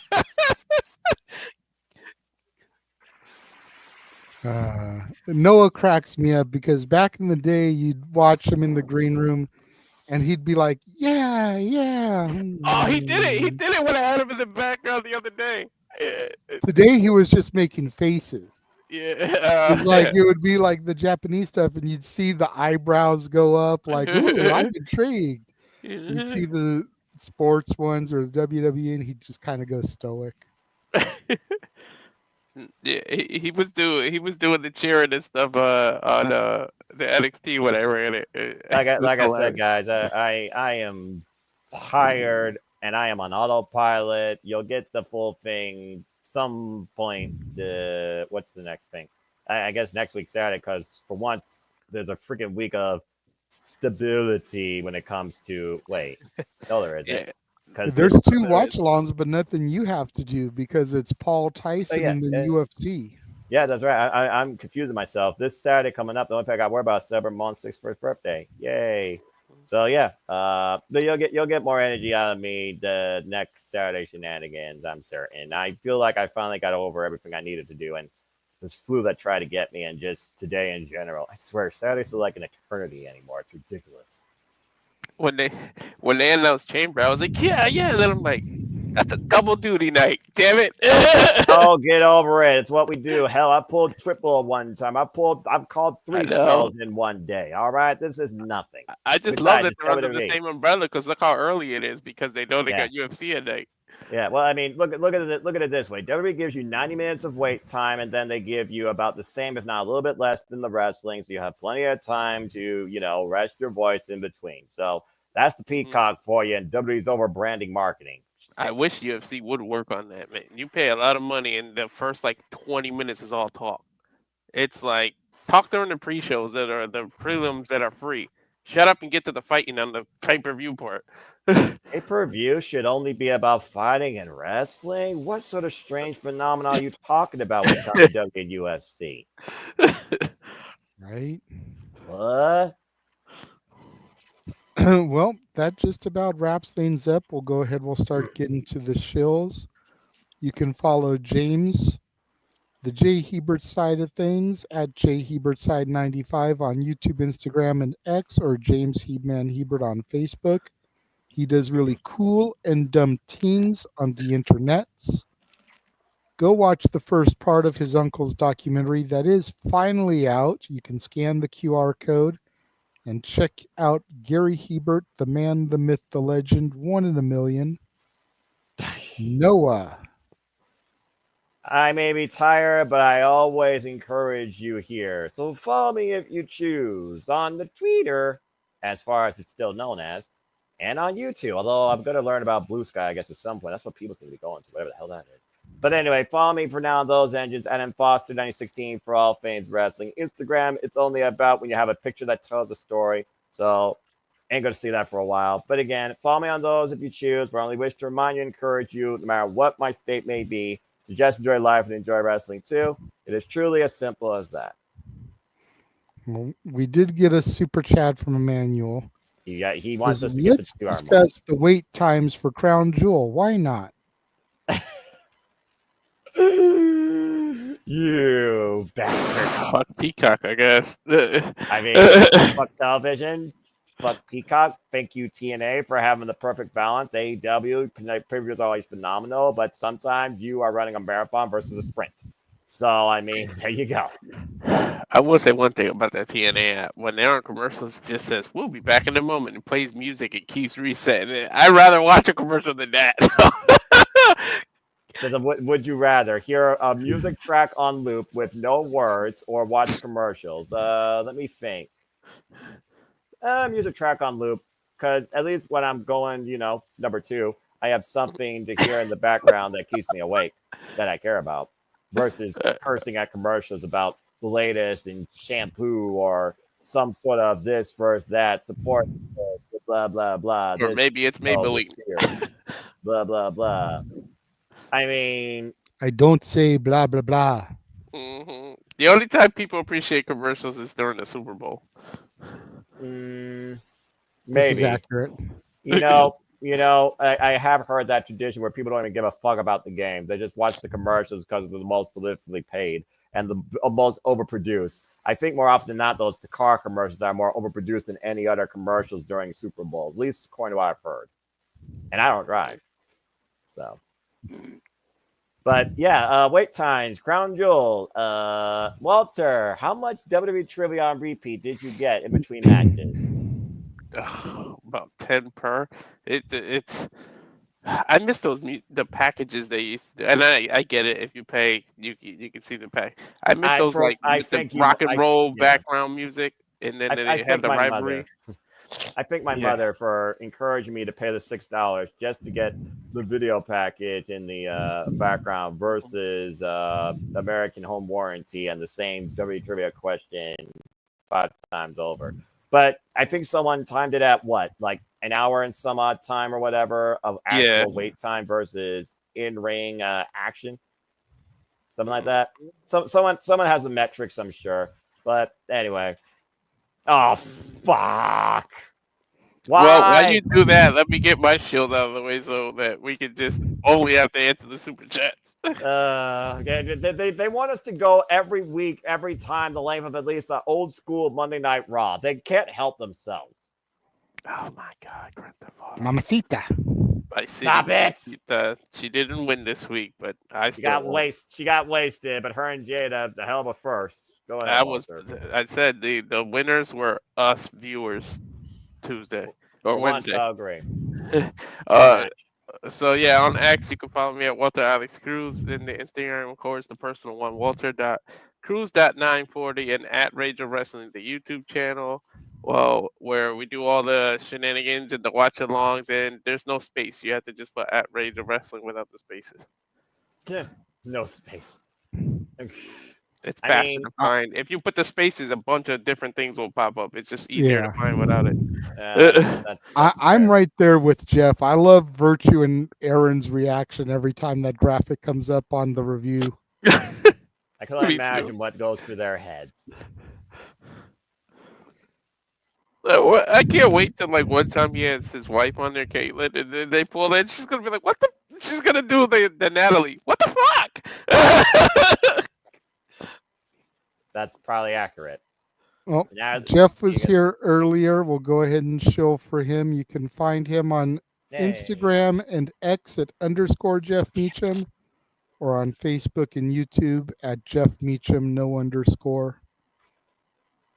And then, of course, you can find me on Instagram, the Renegade JJ Williams, on Twitter, ROWJJ Williams, on YouTube, Casa D18 Studios. All kinds of stuff. Looking like there won't be any For the Love of Wrestlings for the near future, just because the fact that I've only been like off on Mondays and Fridays. Mm-hmm. And I don't want to like make it seem like I'm biased to WWE by only covering them. So if I can't get a week where I'm covering WWE and AEW and TNA and spreading the love across brands, then just not do it for the week, because I don't want to run into tribalism or anything like that. F that term, and also respect. I got it, man. It was $2, and oh my God, it's funny because me and Noah were talking about this. Noah, don't go. He just said, your thoughts on Speedball losing the X Division title again. What the F is TNA doing? So, here's the thing. Buy the shirt. Yes. Speedball Mike Bailey is one of the best wrestlers you could ever watch in that ring. You have to look at it from a context standpoint. He's already been multiple-time X Division champion. He is a champion that truly defines the champion making the championship. He challenged Moose to challenge him. And you got to consider what Moose can use the X Division championship towards. Option C. Option C allows Moose to cash in, vacate the X Division championship for a shot at the TNA World Championship. An act like that makes more sense for a heel to use the opportunity towards than a face. And now Nick Nemeth has two people breathing down his neck towards that title, despite the fact he's facing Eddie Edwards at Turning Point. He's got Kazarian and he's got Moose. And both men have up to 1 year to use that opportunity. With Speedball, though, it's one of those things where I do wonder why he lost the title, but I'm not going to rant because, first off, Moose is underrated. Damn good 20-minute match. Go watch it. It's in full on TNA's YouTube channel. As me and Walter are TNA faithful. Respect, brother. But that being said, when it comes to Speedball, I am curious now what's next for him. And with the fall of Speedball Mountain, it sounds like he's going to have a few where he reminds Trent Seven what the value of professional wrestling is. I am kind of tired of seeing Speedball present these opportunities towards others and not being able to capitalize himself. But with Speedball, it's not about necessarily keeping the championship. It's about elevating it. And for the first time in a long time, we have an X Division champion that truly defines no limits in the former TNA heavyweight champion. But I do hope that Speedball does get that chance to challenge for the world championship again and obtain it. I still go back and watch him and Josh Alexander in their 60-minute classic on TV for free, might I add, when he came this close to winning. Speedball might be as a future TNA world champion. Mark my words, the same as Joe Hendry. Yeah, I'm with you. When you think about that option C, it does make a lot of sense. That's the only thing I can get out of it. But I think Speedball is just moving on up to better things. I think next year you bring back the Feast or Fired. He wins the auto shot and he gets the title. He says when he wants the title and he wins the title. So sometime in 2025, when they bring that, is it Feast or Fire? I forget exactly how they call it. Am I saying it right? It's Feast or Fired, and I'm scared by that because the keyword fired. I don't want to see anybody fired right now from TNA that's not named Concierge or Act by Elegance. I know, but it might be somebody, whose contract's expiring and they pop up in NXT. Who knows? So if you're gonna do that, that's the chance to get to it. But yeah, when they messed up, that almost set me off on a rant because the last time we got when they broke up, since the Tilla's in the chat, I'll say NOLA, but you guys know what I'm talking about. Like it broke that up last time that they had it. Joya had to break up and. Well, it wasn't a breakup. It was an excursion, and the Feast of Fire was more so a way to get him back to New Japan, where now he's part of just 4 guys, and he's out on injury, but he's had an incredible return back to New Japan Pro Wrestling, including winning the KLPW championship. But it is one of those things where I kind of wish Joya had more steam behind them because I love that gimmick in that song, despite how much it annoyed him back then. Probably still does. But it's one of those things where both men are doing their own thing and they're better for it, especially Joe Hendry, who again is probably the most over wrestler in 2024. Greatest music video ever. Ryan Nemeth's story. He's Nick Nemeth's brother. The end. That is the most hilarious. There's nothing else. Just his brother. He's just his brother, JJ. That's all Ryan Nemeth is. I mean, that's truth. Accurate. No, name me a Ryan Nemeth accolade from AEW. I'll wait.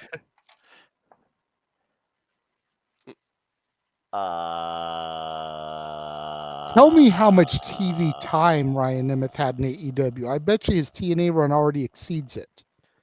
His accolade, he got clotheslined by JBL on the I saw that live. He was. You're proving my point, Noah. I got nothing. I got nothing. You got but me. Yeah, I think Speedball gets on the better thing. I do. I'll put it out there.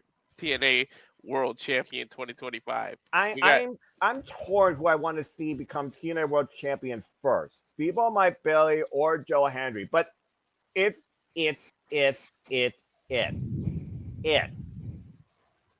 Grace and Hendry could be bound to the E, Lord help them, next year, then I think Speedball Mike Bailey is the perfect guy to lead TNA into their future where they've had probably the best years since the early 2000s. Dude, Henry's contract is over. He might be the one to pick the fired case and he goes to WWE. And then you had both Joya members back to back pick the fired case. How dare you? It's a way to do it.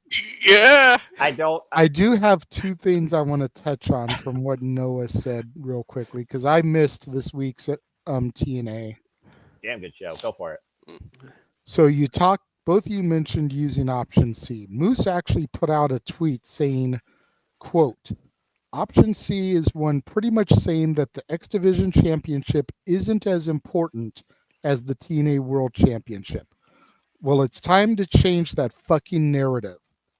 I'm going to make the X Division title the most important and prestigious title in TNA. Trust the fucking system, face of the franchise.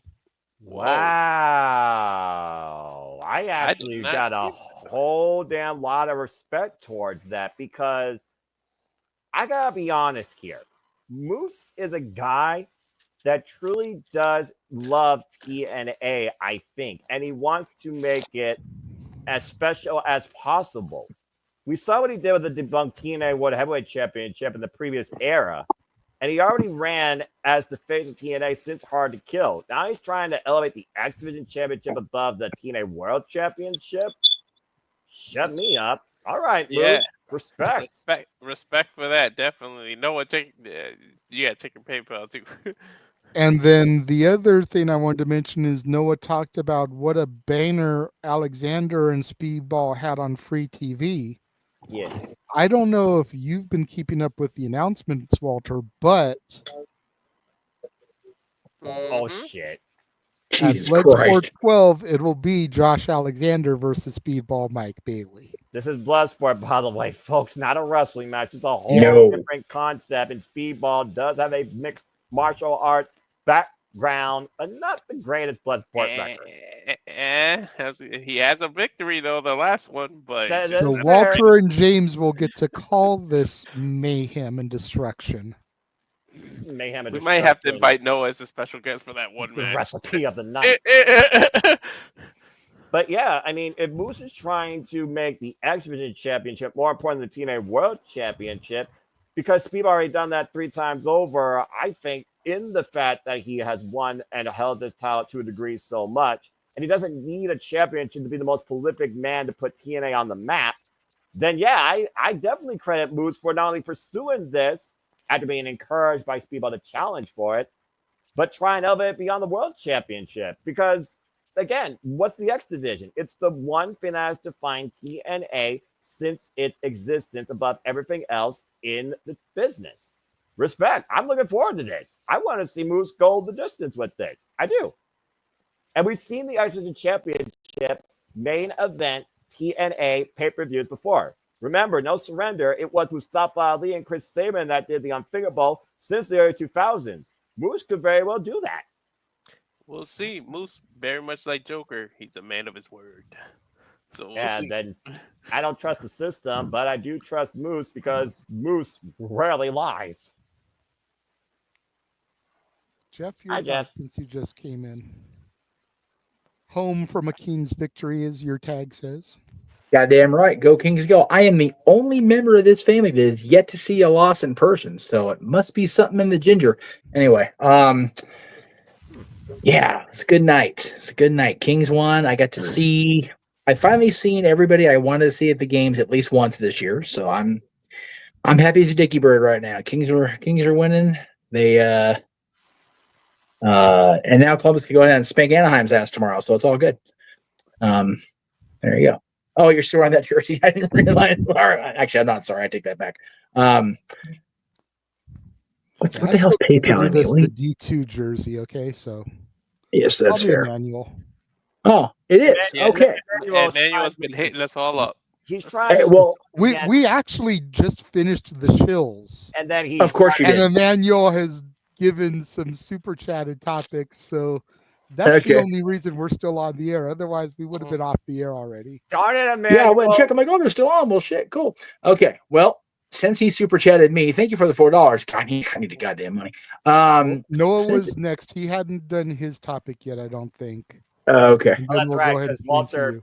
Walter started off with the TNA, and TNA being, of course, my passion. And yeah, but look, No. next time you and I call Multiverse United. No, you know what though? It's funny. People are talking about the whole, the big topic on all the podcasts I listen to is that everybody that's an AEW die hard is talking about, oh well,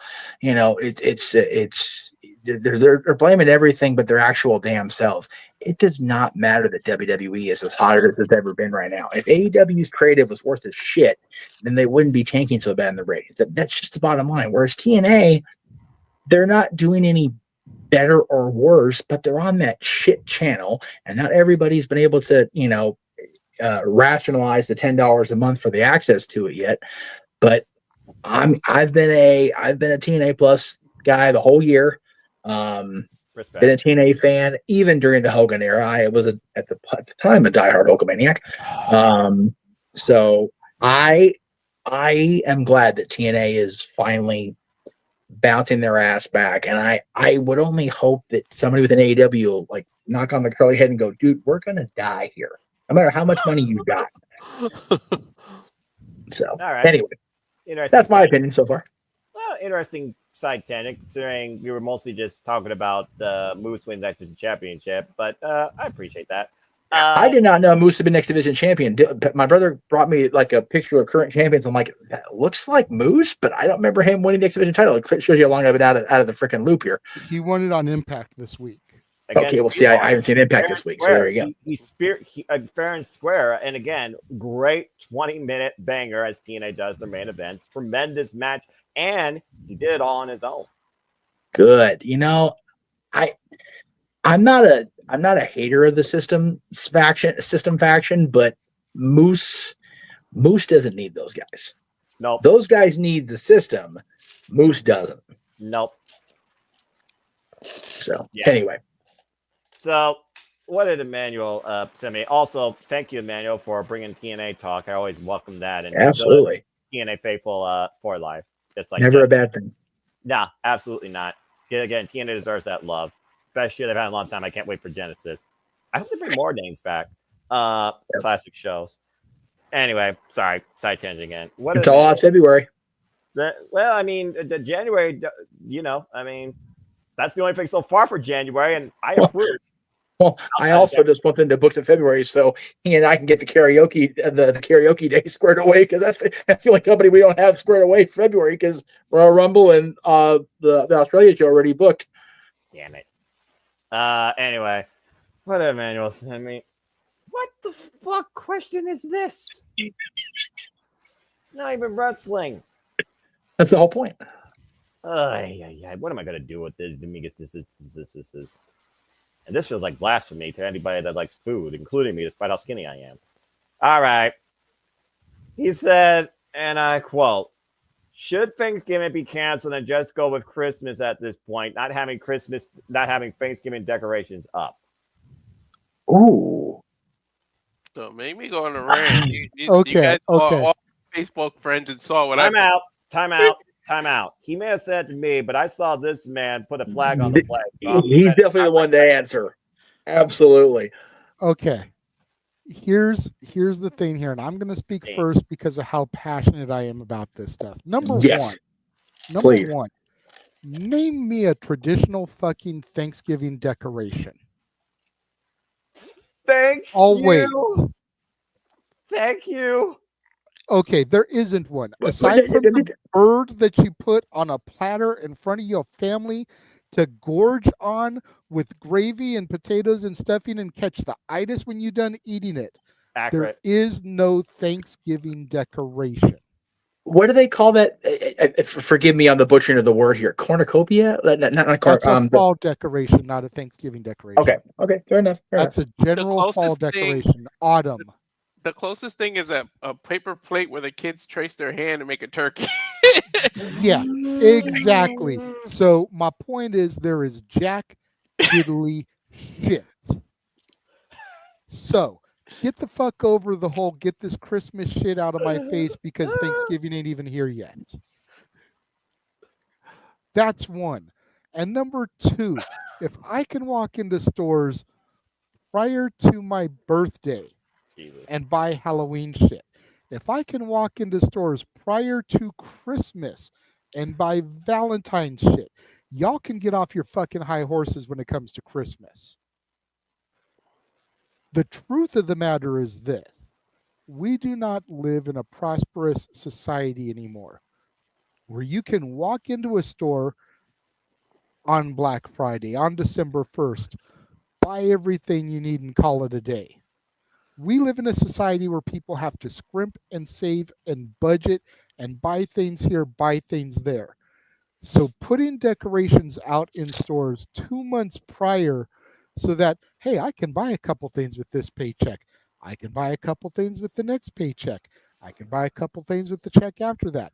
There is nothing fucking wrong with that. End discussion. Oh my! If anybody has a legitimate comeback to that, I am willing to entertain it and hear it. But I feel that those two arguments seal the deal on everything. Now I'm just a simple man. But I wouldn't even try if I did have an argument. So I I got don't- nothing on that. Go ahead, Jeff. I don't have an argument. I would just like to state to particularly Joanne's Fabrics and to the Walmart here locally. As a Santa ambassador, y'all are evil because y'all had that shit out before Halloween.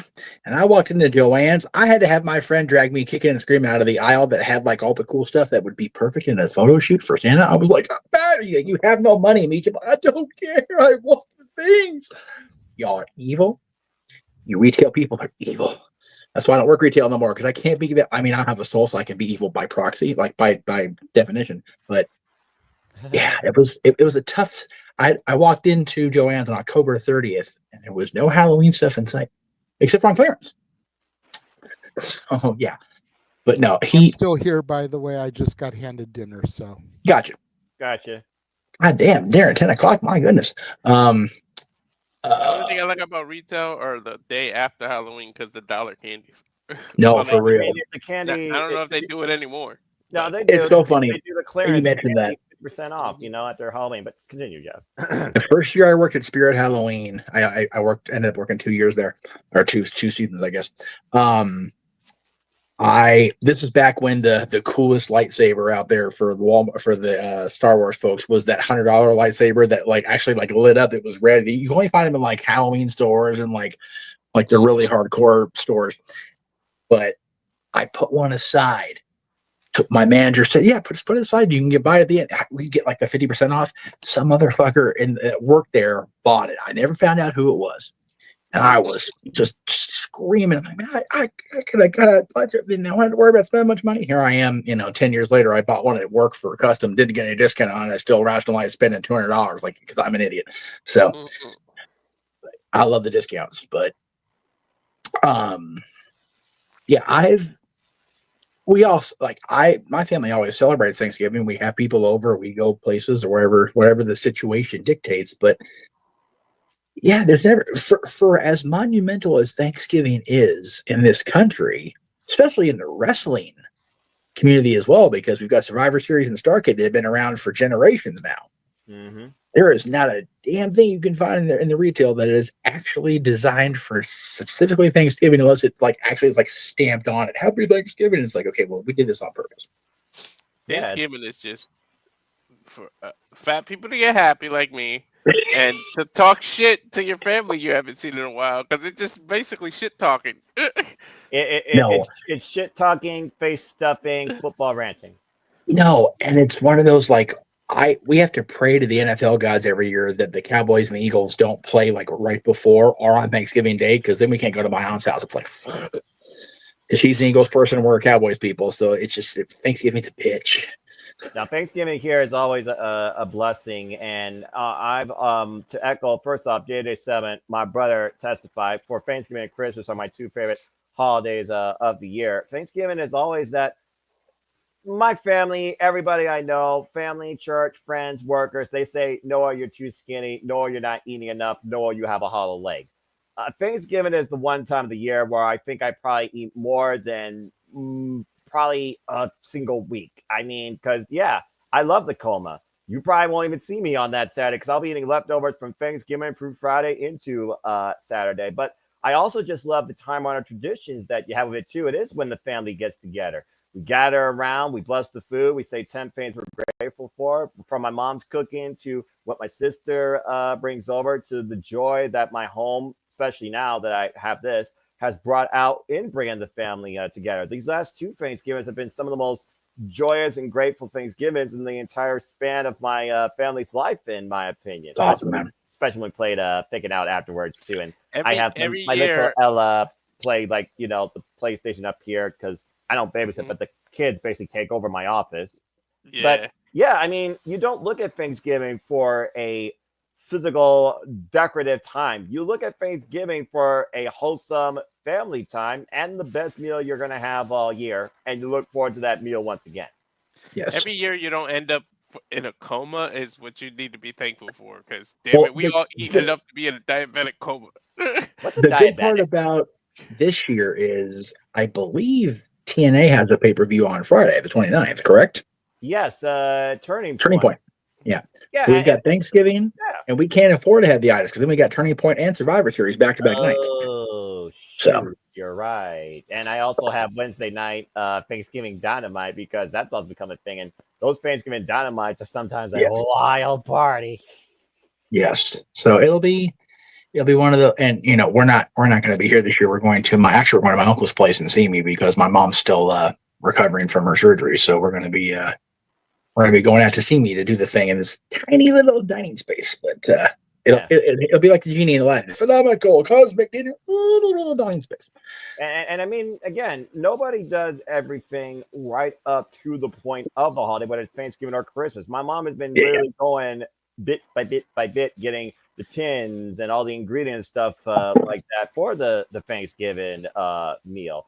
And as far as Christmas goes, if my mom's not going to Dollar Tree to get knickknacks already for Christmas, I would be absolutely shocked, because Christmas is one of those things that people don't do within the same month. With no more Kmart, you can't do layaway anymore. So you got to get the stuff once it's there. And people, business-wise, know as soon as holiday passes, people are going to start investing in Christmas, whether it's gifts, decorations, or both. Mm-hmm. Yeah, Walmart still does layaway though, so at least there's that. Yeah, Thanksgiving is the day of the year the house has never smelled any better. Into that. And I look forward to those smells every year. The strawberry banana cheesecake, fruit salad, the peach cobbler, the ham, the turkey, the green bean casserole, the mac and cheese with the 4 different cheeses decked up by my mother. God bless her. I mean, again, it is the most wonderful meal of the entire year where people can't say, no, you're not eating enough. Shut the fuck up. I just ate 3 plates. Yeah. It's JJ will tell you. It's the day of the one time of the year where gluttony's not a sin that day. Amen. Yes, JJ. He will. Go ahead, Jay. I was going to say, let Jeff speak. I did come on camera for a moment. I did have more to eat, but I just wanted to make a point really quickly. What? At the end of the day, if you really want to be a hater about it, all Thanksgiving is the declaration of Christmas. That's fair. Because we get the Macy's Thanksgiving Day Parade, and who is the very end of the parade? Every fucking Santa Claus. Santa. Santa Claus, baby. Oh, and it's the day that most people put their Christmas trees up, or the day after. No, most people usually do it on Black Friday. They'll go out, kill each other for the deals, and then put their tree up. See, we don't do that here. We just put the tree up, and if we want something, I wait to either do it Cyber Monday online on Prime, or I take advantage of Prime Friday. There you go. Yeah, JJ will tell you, as far as that you talk about the smells throughout the houses. Mm-hmm. I have now, after living with him for a couple of years, I have taken to going to, usually it's Ralph's because they usually have the best ones, at least out here anyway, and getting those scented pine cones. Mm-hmm. But I get them on Saturday because Thursday we've got the Thanksgiving smells in the air. Friday I don't go outside if I can help it because Black Friday people is crazy. That's fair. So yeah, Saturday morning, the morning of Survivor Series, you'll probably see me with a euphoric smile on my face from the scented pine cones wafting through the office. Scented pine cones. Oh no, like and it's funny, like I would do those occasionally. Like nowadays, I'll either go get an actual candle or I'll find there's a couple of websites I partake in that have like the scented room sprays, or like Bath and Body Works. God, they've got. They're still my Santa supplier and decorator as far as the smells go. So and my mom gets like the scented packs for like the autumn feel and the winter the vibes. She might do that again, but as far as like decoration and capturing holiday feelings, I leave that all up to my mother. I just provide the funds. Oh, and I think it's Jeff's turn now, right? He got a super chat. I did. But bottom line, just to wrap this up, because first off, that was one of the greatest testimonies that JJ has ever given in the history. Hell yeah, dude. He means it. Respect, and it needed to be done. Emmanuel, Thanksgiving is not about decoration; it is about family celebration. Period. And if you're a Boondocks fan, it's about the itis. And if you don't know, look that shit up because it is a real thing, folks. Hell yeah. Christmas is is real. my favorite time of year, and I always get defensive and ready to fight motherfuckers when they talk about, oh, can we get through this first? Can we get through this first? I don't hear y'all say it any other time of year. Nope. I don't hear people saying, can we get through Christmas before we get Valentine's Day? I don't hear people saying, can we get through Valentine's Day before we get Easter? I don't hear people saying, can we get through 4th of July before we get to Halloween? I only hear it with, can we get through Halloween before we get to Christmas? Eat a dick. Before we switch topics, hang on. Eat a dick, eat a dick, eat a motherfucking dick. That's a real song.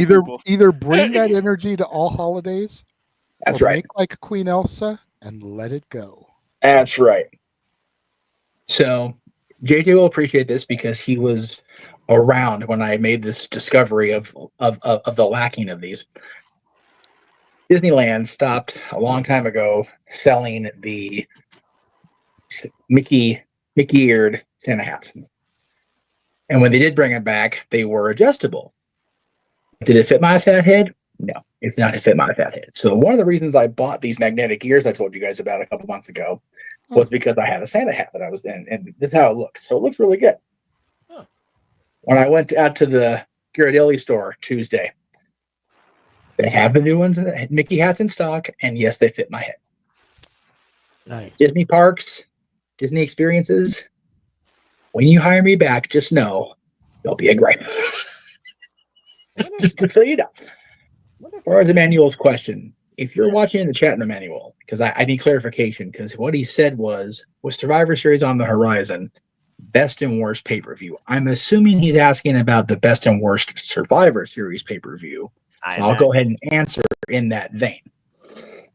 If I'm wrong, then I'm wrong, and please let me know in the chat room because I can't see the chat room. So, for me, the best one is and will be 1998. I love that show. I know people think it's long. I know it takes forever, but it's the Deadly Games tournament. It's the Deadly Game tournament. It's the official coronation of The Rock as the guy. Okay, cool. It's a fun tournament. You get Sable winning the women's title. You get the Outlaws defending the tag titles. You get that fun tournament. You get the revelation that Shane McMahon's a heel. The Rock turns heel. It's such a great show. The other one I always look to is 2001, mainly because of what could have been. As fun as that show was, as much as I personally enjoy the Invasion storyline, that being the end of it, I also remember that one because it was the first major pay-per-view that aired after my car accident, and my family actually traveled to Oregon for Thanksgiving that year, and I was unable to go with them because I was still recovering. So I watched Survivor Series after Thanksgiving, including Thanksgiving as well, but I was by myself for that whole weekend. Other than my girlfriend coming to visit and help look over me sure I didn't have another spill or concussion or something. So yeah, now 2001 for personal reasons, but 98 for the time it aired and just the quality of it was good for me. JJ, you want to go next? What about you? Since he took the two that I was going to go to, Brothers for life. I will go ahead and list two others that I always kind of liked. There's not really one that I think was bad, per se. Survivor Series is one of those shows where I feel like there's no bad Survivor Series. There's just ones that aren't as good as others. Accurate. If that makes any sense. It does. So since he went with 98 and 01, I'm going to take their predecessors. Survivor Series 97, granted, it had the screw job. But top to bottom, it was still a pretty solid card. And even the match itself was a damn good match until the finish. And then I'm going to go with Survivor Series 2000, because while that may be a weaker one for a lot of people, it's always had a personal favorite match of mine where we had the Radicals versus Billy Gunn, China, K-Quick, and Road Dogg. Mm. And it was like, what could have been with that DX foursome? And the only one that's still wrestling to this day is K-Quick. Billy Gunn, Daddy Ass. Oh, yeah, that's true. That's true, AEW. And neither man have aged, which is still Seriously. ridiculous.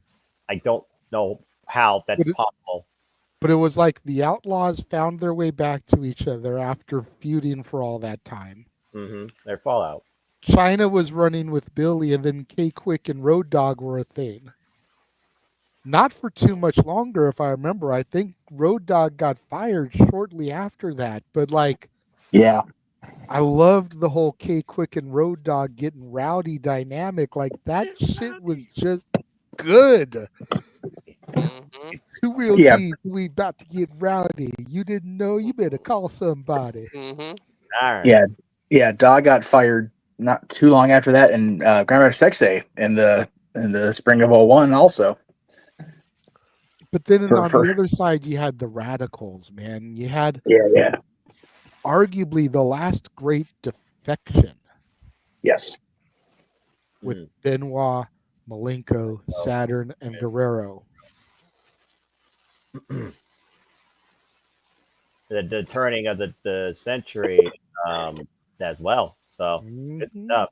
I mean, I'm always going to have 2001 as a standout for reasons like Jeff talked about, especially looking back at it now. But you got to put also the first Elimination Chamber also out there as well. Yeah, that was the first one that I was picking up because, again, that was a mainstay in itself, just seeing that structure. And, of course, Shawn Michaels having that massive moment in the Garden. But also... with his shit tights. I was just going to say that. That freaking haircut. I know. We're always going to talk about that. I know. Damn it. Of course. He even talks about it and makes fun of it. Well, he does, as he should. If you can't I like Jericho's take on it. If you guys ever watch that video where Jericho talks about it, it's hilarious. Oh, yeah. Yeah. But two others that stand out for me because one had just one of those matches that I'm always going to remember. And I enjoyed that show for what it was. John Cena versus Triple H for Shawn Michaels, Survivor Series 2009. Yes. There's always going to be that match that stands out for me as one of my favorite triple matches of all time. And I think I just enjoyed that show top to bottom. I really enjoyed the whole dynamic traditional Survivor Series. And Kofi Kingston, he was the man of the night, being Mr. Survivor Series, Randy Orton, the legend killer at the time, building his legacy, of course. And overall, it was a great show. But to this day, and I will stand by it as Black and Gold for life, and also what could have been, and also second main roster. And to this day, NXT once again is restoring that same faith and that same joy and that same one-upsmanship, especially the women's division. It's got to be 2019. 2019 was honestly probably my favorite Survivor Series of all time because NXT kicked their ass Yes, they did. and rightfully so. And honestly, it was the best, thank you, Triple H, dynamic I saw with Raw, SmackDown, and NXT. All three brands represent all the championships around the line from each individual company. I still go back and look at Pete Dunne versus Adam Cole. Baby, Adam Cole, the MVP of WWE that year as the undisputed NXT champion, also held the benchmark. I think still does to a degree. Shayna Baszler, of course, having her freaking moment while she was NXT Women's Champion. It was just a phenomenal night for me as a wrestling fan. And honestly, that right there was, for me, the first take in a Triple H ran WWE because it treated the right brand with the most justice. So, yeah, Yes. I got to go with 2009 and 2019 for those reasons. We're going to Walter. I completely spaced on this. 2018 for personal reasons. I was there. Oh yeah, that's right. Well, And I also saw War Games that weekend for the first time, which was fucking cool. So NXT War Games. Only Yes. Survivor Series I've ever been to in my life is my favorite one, and I was 7 years old. It's 1990. It's the only reason is because it's the only one I've ever been to. Not a bad one to. Favorite superstar ever. And I say not a bad one to be at, considering who debuted that night. Mhm. The Gobbledygooker, baby. Good grief, that tradition. Mad love to Hector Guerrero. Yeah, Mr. Guerrero. But I missed those the classic elimination ones too. When like the winners had to meet at the end, and then it was just a mixed match. Yeah. Well, Which one it's was funny. that? They only was did Warrior. that year. Yeah. The final match of Survivor was only in 1990. It was Warrior. I wish they would do it more often. Yeah. Warrior, Hogan, and Tito against the entire Visionaries and DiBiase. Mm-hmm. And I'm sure Hogan fucking seen it and fucking won it all. Hogan and Warrior did it together. It was the both of them. Hey, Hogan must pose, brother. Treated that shit like it was the Nexus. It wasn't quite that bad, but it was pretty bad. Because it was 5-on-3. They shouldn't have, but Hogan, dude, nobody's beating Hogan and Warrior in 1990. It's not happening, brother. No, not that time. No. I do want to give a shout out though to Survivor Series 04, the only pay-per-view main evented by Maven. Yes. I was gonna shout out Survivor Series 2023 just because of CM Punk coming back. And Nobody that saw was awesome. That was a moment. But yeah, shout out to our boy Maven, man, rocking the Greg Cherry shirt on Tuesday. That was tremendous. That was I'm so happy for that. That was so funny. And Walter, it wasn't 2022. It was 2023. last year. It was last year. I said 23. 23. No.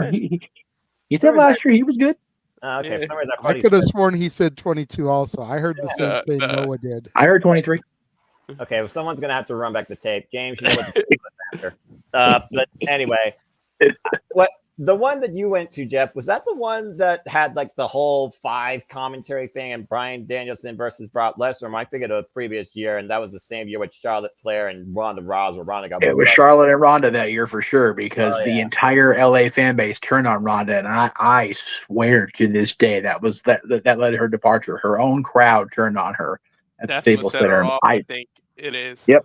Yeah, I still maintain that's why she's not there anymore. Yep. He never recovered after that. Yeah, I think that was also when they did like 6 commentators, and it was a clusterfuck worse than that one year of the Royal Rumble where we all tried to like. But you got to remember, she was already kind of depressed after the 2 UFC where she got her asses handed to her. That was the thing though. She was happy being in WWE because she could be around something she loved. But you got to figure that happened that night. Danielson Lesnar, which shouldn't have been near as good as it was. My God.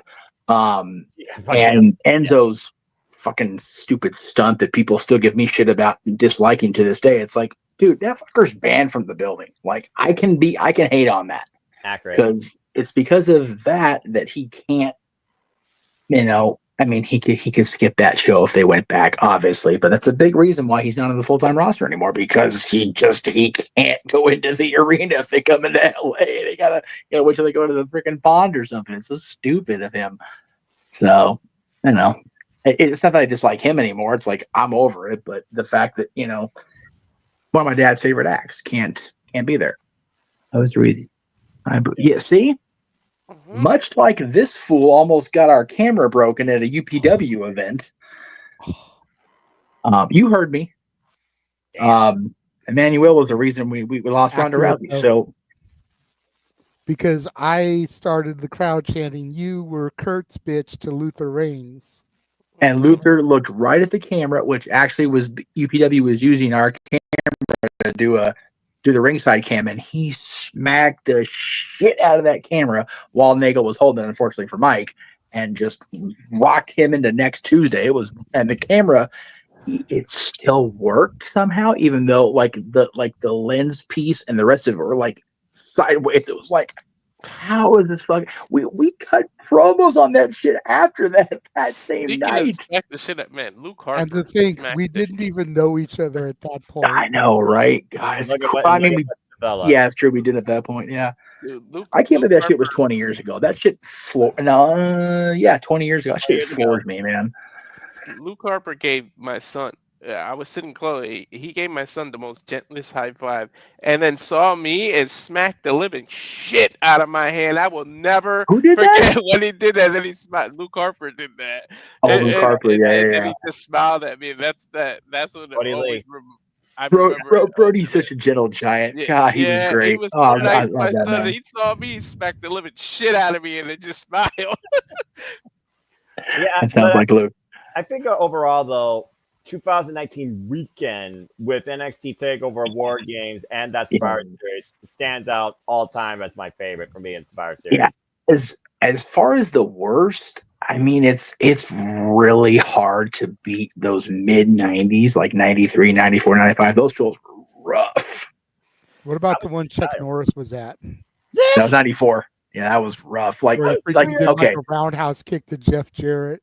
yeah, freaking missed it by a mile, and Jeff sold it like gangbusters. God bless Double J. 95 had the spark plug Hollies in there. You don't talk about spark plugs. So 94 was memorable only because it was the rise of Diesel, because Backlund won the title thanks to the Emmy Award winning job from Owen Hart there, selling to his mom, throwing the towel. Because he's so good. I miss him.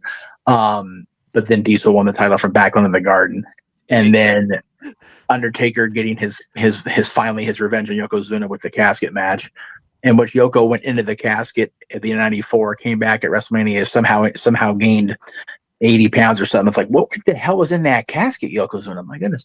Even dinner. Yes, Thanksgiving dinner. There you go. 95 was just a weird show. You had that one, that wild card elimination match where you had like heels and faces on the same team. It was like, what the fuck are we doing? Throwing out And the then, book, apparently. and then Brett and Diesel. That was a good match. Brett and Kevin had a really good match, and that was the start of Kevin's quasi heel turn before he left the WWF. 1993 pay-per-views period were just rough. It was a bad year. WWF at that point was just bad.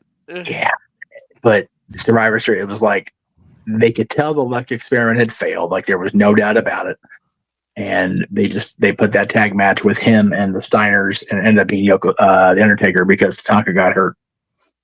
Was only famous because The Rock is his debut, but the pay-per-view itself sucked. Yeah, 93. The one shining spot of 93 Survivor Series was the very, very beginning, that little seed being planted of Owen Hart's heel turn. Other than that, it's kind of a throwaway show. Was 2020 the one that Lana won without being involved in the match at all? But you just think so, yeah. Yeah, that was the one. That was one of the few Thunderdome pay-per-views. It was just like, oof. I tell you who loves Survivor Series. Freaking Randy Orton. I think he was the sole survivor in like 3 of them damn things. Survivor Series. Yeah. Survivor Series. Yeah, of course. If you go back to 05, he was a sole survivor, and then Undertaker came for his soul out of that flaming casket. So maybe not a good memory. Yeah, that's fair. And why it was holding up everybody's shoulders, and then the Undertaker wrecked the roster. It was he had that, like, it was in that moment. It's like, okay, anybody that's below Randy, make sure they're not getting shit trickling down, because he just shit his pants. So he was wearing brown that night, or peach. That's right. We went from Shawn Michaels in the shit pants in 02 to Randy Orton 05. There you go. It's a full circle. Soul survived all his Survivor Series, and then and he carried a SummerSlam match. He had to wrestle himself, like, with no one. Like, look at that. Won a title, beat himself. There was nobody there to fight. It was such a weird thing that belt took 5 months to get from New York to Toronto. That was a long journey for that poor belt. I mean, I took a bus that was 6 hours from Detroit to Toronto. So, I mean, about the same, probably. Yeah, but 5 months? Just, I mean, with air currents, it kind of, I guess it's kind of hard.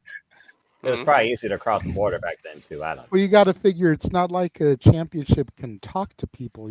Trying to negotiate transportation is difficult. true. And you Stupid felt ass how shit. heavy those belts are. That's valid.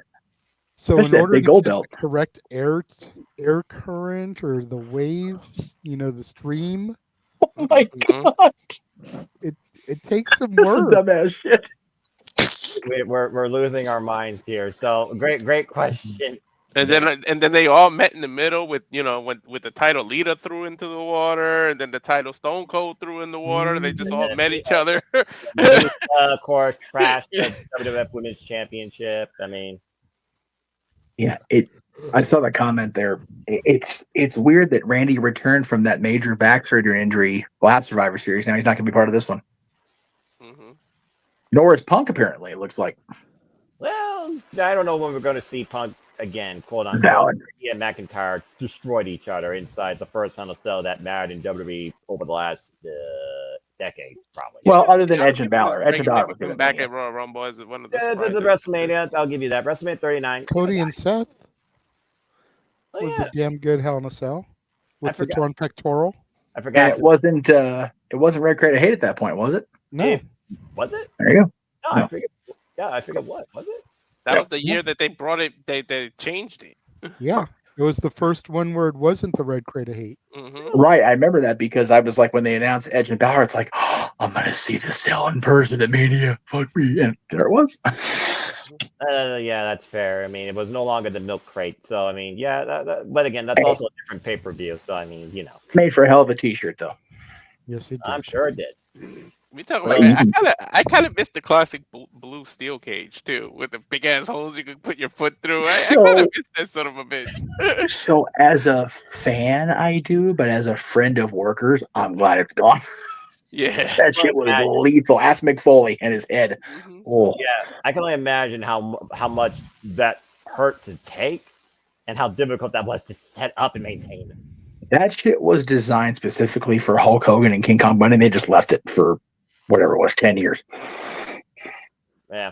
Well, some things are better off left in the past, and thankfully that and the milk crate are. So there you go. Yeah. But what's not in the past, actually, what's in the future, are the upcoming watch-alongs that we have, and I don't think Jeff has seen. I don't think Jeff has seen the updated trailer with all the chaos added to it. So I have not. Take a look at this. And now for a taste of things to come.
First of all the rest, and all the rest, and all the rest, and all the combat sports, all the sports. What the fuck is the PWG thing doing in there? I was hoping you would catch that. What? I'm surprised Noah didn't say anything about it any of the other times I ran it. Are we doing a retro watch along of that? Abso-fucking-lutely. It'll be 20 years to the day of the original All-Star Weekend, the event where Jeff and the Renegade met for the first time. What? And that's why I didn't say anything, because I was like, Something tells me this has a connection with JJ and Jeff. So, I mean, okay. Take a look at the graphic here just for Right. a moment. Like, soak this in. Look at bald-headed, full beard Brian Danielson. Yep. Right.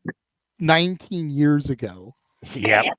Right Slow it, next Joe. to Jamie Noble. Yep.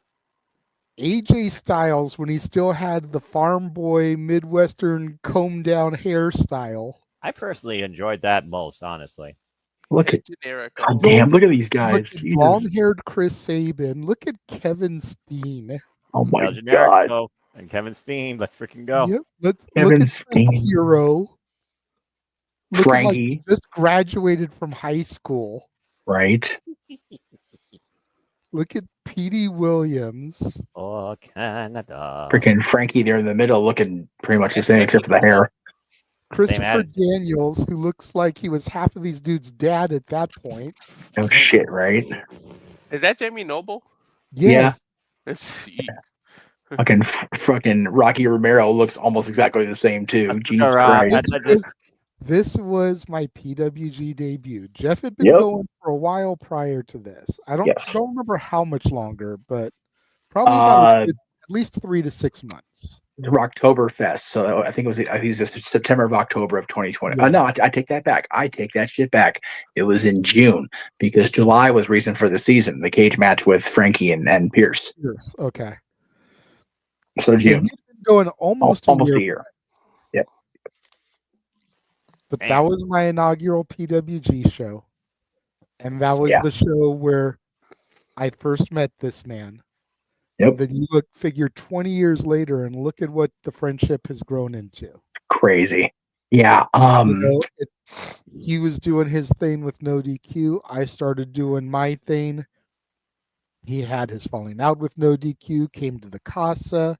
Yep. We had our separation, came back to each other, spawned into the multiverse of media. Then a little from YouTube and Google, spiraled it into the Simply Reliable Studios. But still working together, still churning out content together. Crazy, man. Still brothers 20 years later. So it was like, there is no way we could not. Yeah. And it is. I didn't go to night 2 where everything paid off. Nor He did was at I. the Hall of Fame. Yes, I was. I wasn't even at the Hall of Fame that year. Yeah. I was in my hotel room because it was like, we spent enough on taxis and tickets for night 1. We're not spending it at night 2 because we literally were staying in a hotel room right next to the Fox Hills Mall. Oh, okay. Because it was close enough to Staples. Yeah. Yep. Without being, too much in BFE. That's true because you guys were on the transit at that point. That's right. Yeah. Then a taxi from there to the JCC. Yeah. Yeah. For perspective, my first show for PWG, like I said, Rocktoberfest June, was in Santa Ana. Lee and I drove down to that show. That was where I first met CM Punk, who was a dick. Where I met Steve Corino, who was an absolute joy, despite them being on opposite sides of that conversation. Like you would, because Punk was the baby face and Corino was the heel, but CM Punk was a dick. Cena was a dick when I met him too. When did you meet John? Like 03. That's about right. That's about right. He was a heel. He when he was a heel, he was an asshole. But yeah, 20 years. That's crazy. I was waiting, JJ, for Jeff to see that because I noticed the icon. I was like, I want to see if Jeff actually says something about this. And then I'm glad that you did my shtick because I'm tired, bro. But I was like, because my PWG history is just because I love all things wrestling. I look at like independent wrestling videos on YouTube still to this day for a living to learn more about the hidden gems I think that could be in this business, and several that I've kind of known before, like ROH, Kevin Steen, El Generico, Keith Lee, Dominate, J.J. Cole, and of course Candice LeRae. It was through YouTube clips of PWG matches that I learned those wrestlers first. Oh, I'm glad you brought that up. I don't know if anybody else watched SmackDown like I finally did today.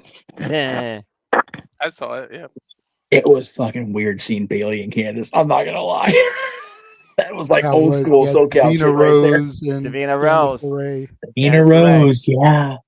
And So I only Davina saw. Rose still going to this day. God bless her. Yeah, I only saw Bailey wrestle twice on the Indies as Davina. Once against Candace and once against former friend of the channel, Lucky O'Shea, back in the day at both of Marquez's shows. So that was just kind of fun to see. I do want to piggyback on something here since we had this little impromptu PWG conversation. This kind of throws back to a topic from last week. Go for it. When we announced the WWE ID thing and we were Yeah. talking about it, and James kind of was touching on the fact that WWE has always had this program. Yes. It just wasn't named as such, if you will. Right. And it really got me thinking after, going back.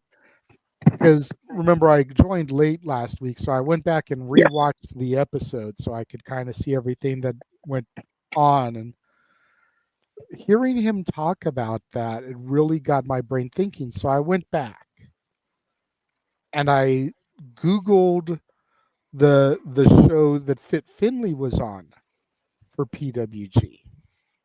Because I remember seeing it. I just couldn't remember what it was, and it was a Bola tournament.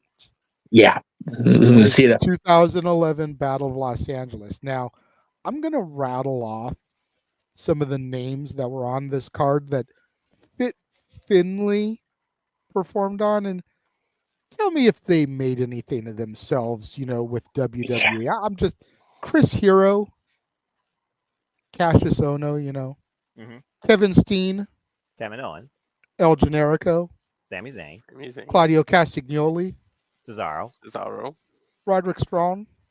Roderick Strong.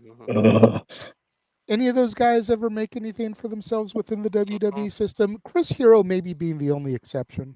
I mean, he did compete a little while in NXT UK. But he never really got over. No. Yeah.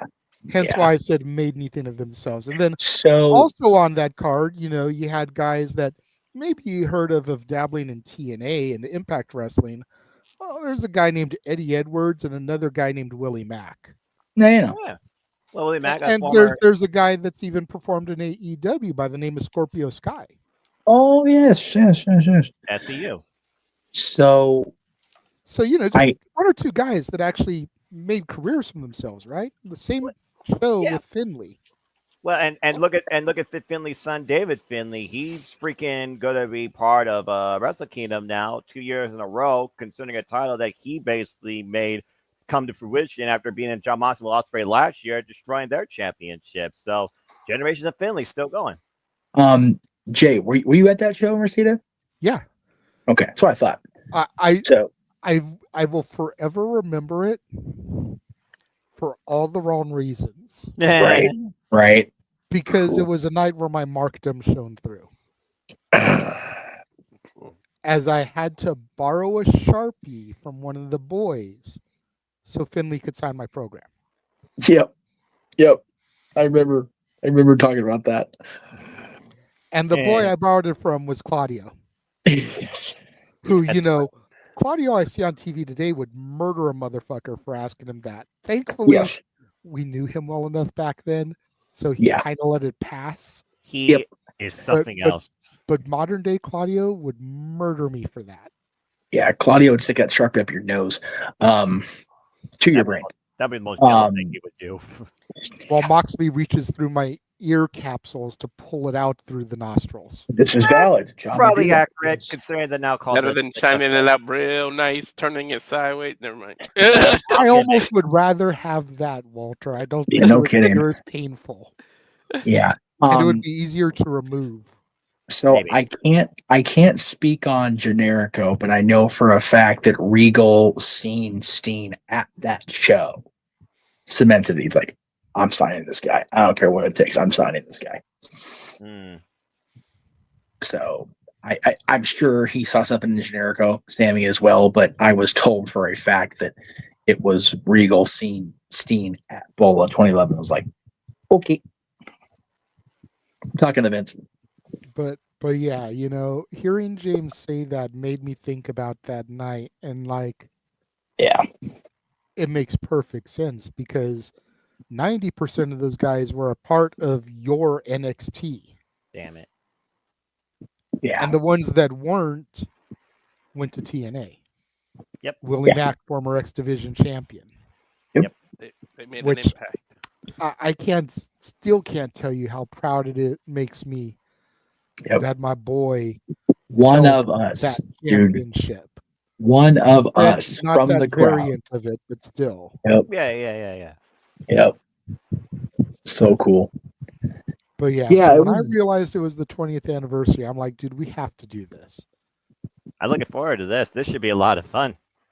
And I welcome everybody. I want the entire team there for that because Noah and James, they're the die-hard play-by-play guys. Like, they're gonna get off on this shit and seeing these matches. Walter, Get off on this shit. Walter has, I don't think, I won't speak for you, but I don't think has ever seen indie wrestling of this caliber before.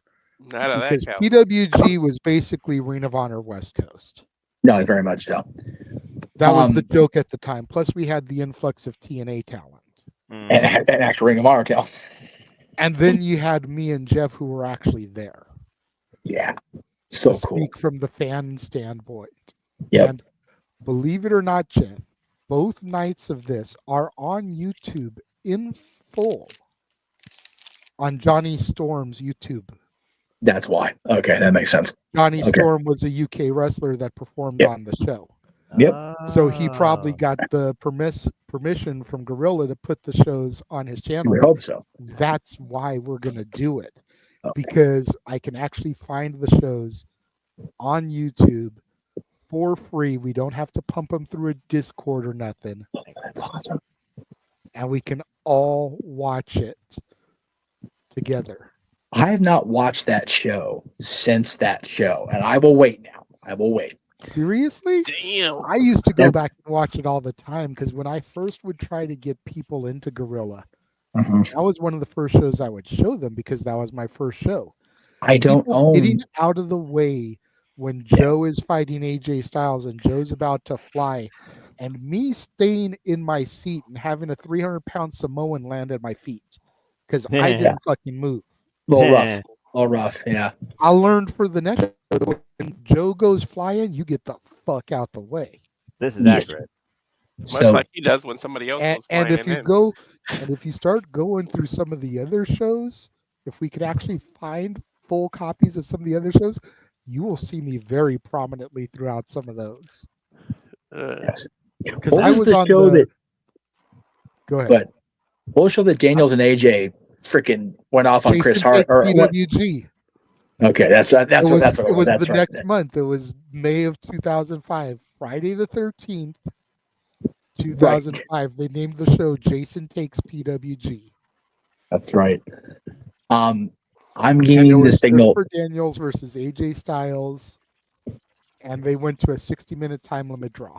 And they found JJ's friend at the time, became my friend later, and I ain't neither one of our goddamn friends. Fuck that guy. But they just went off on it. It was beautiful. It was fun.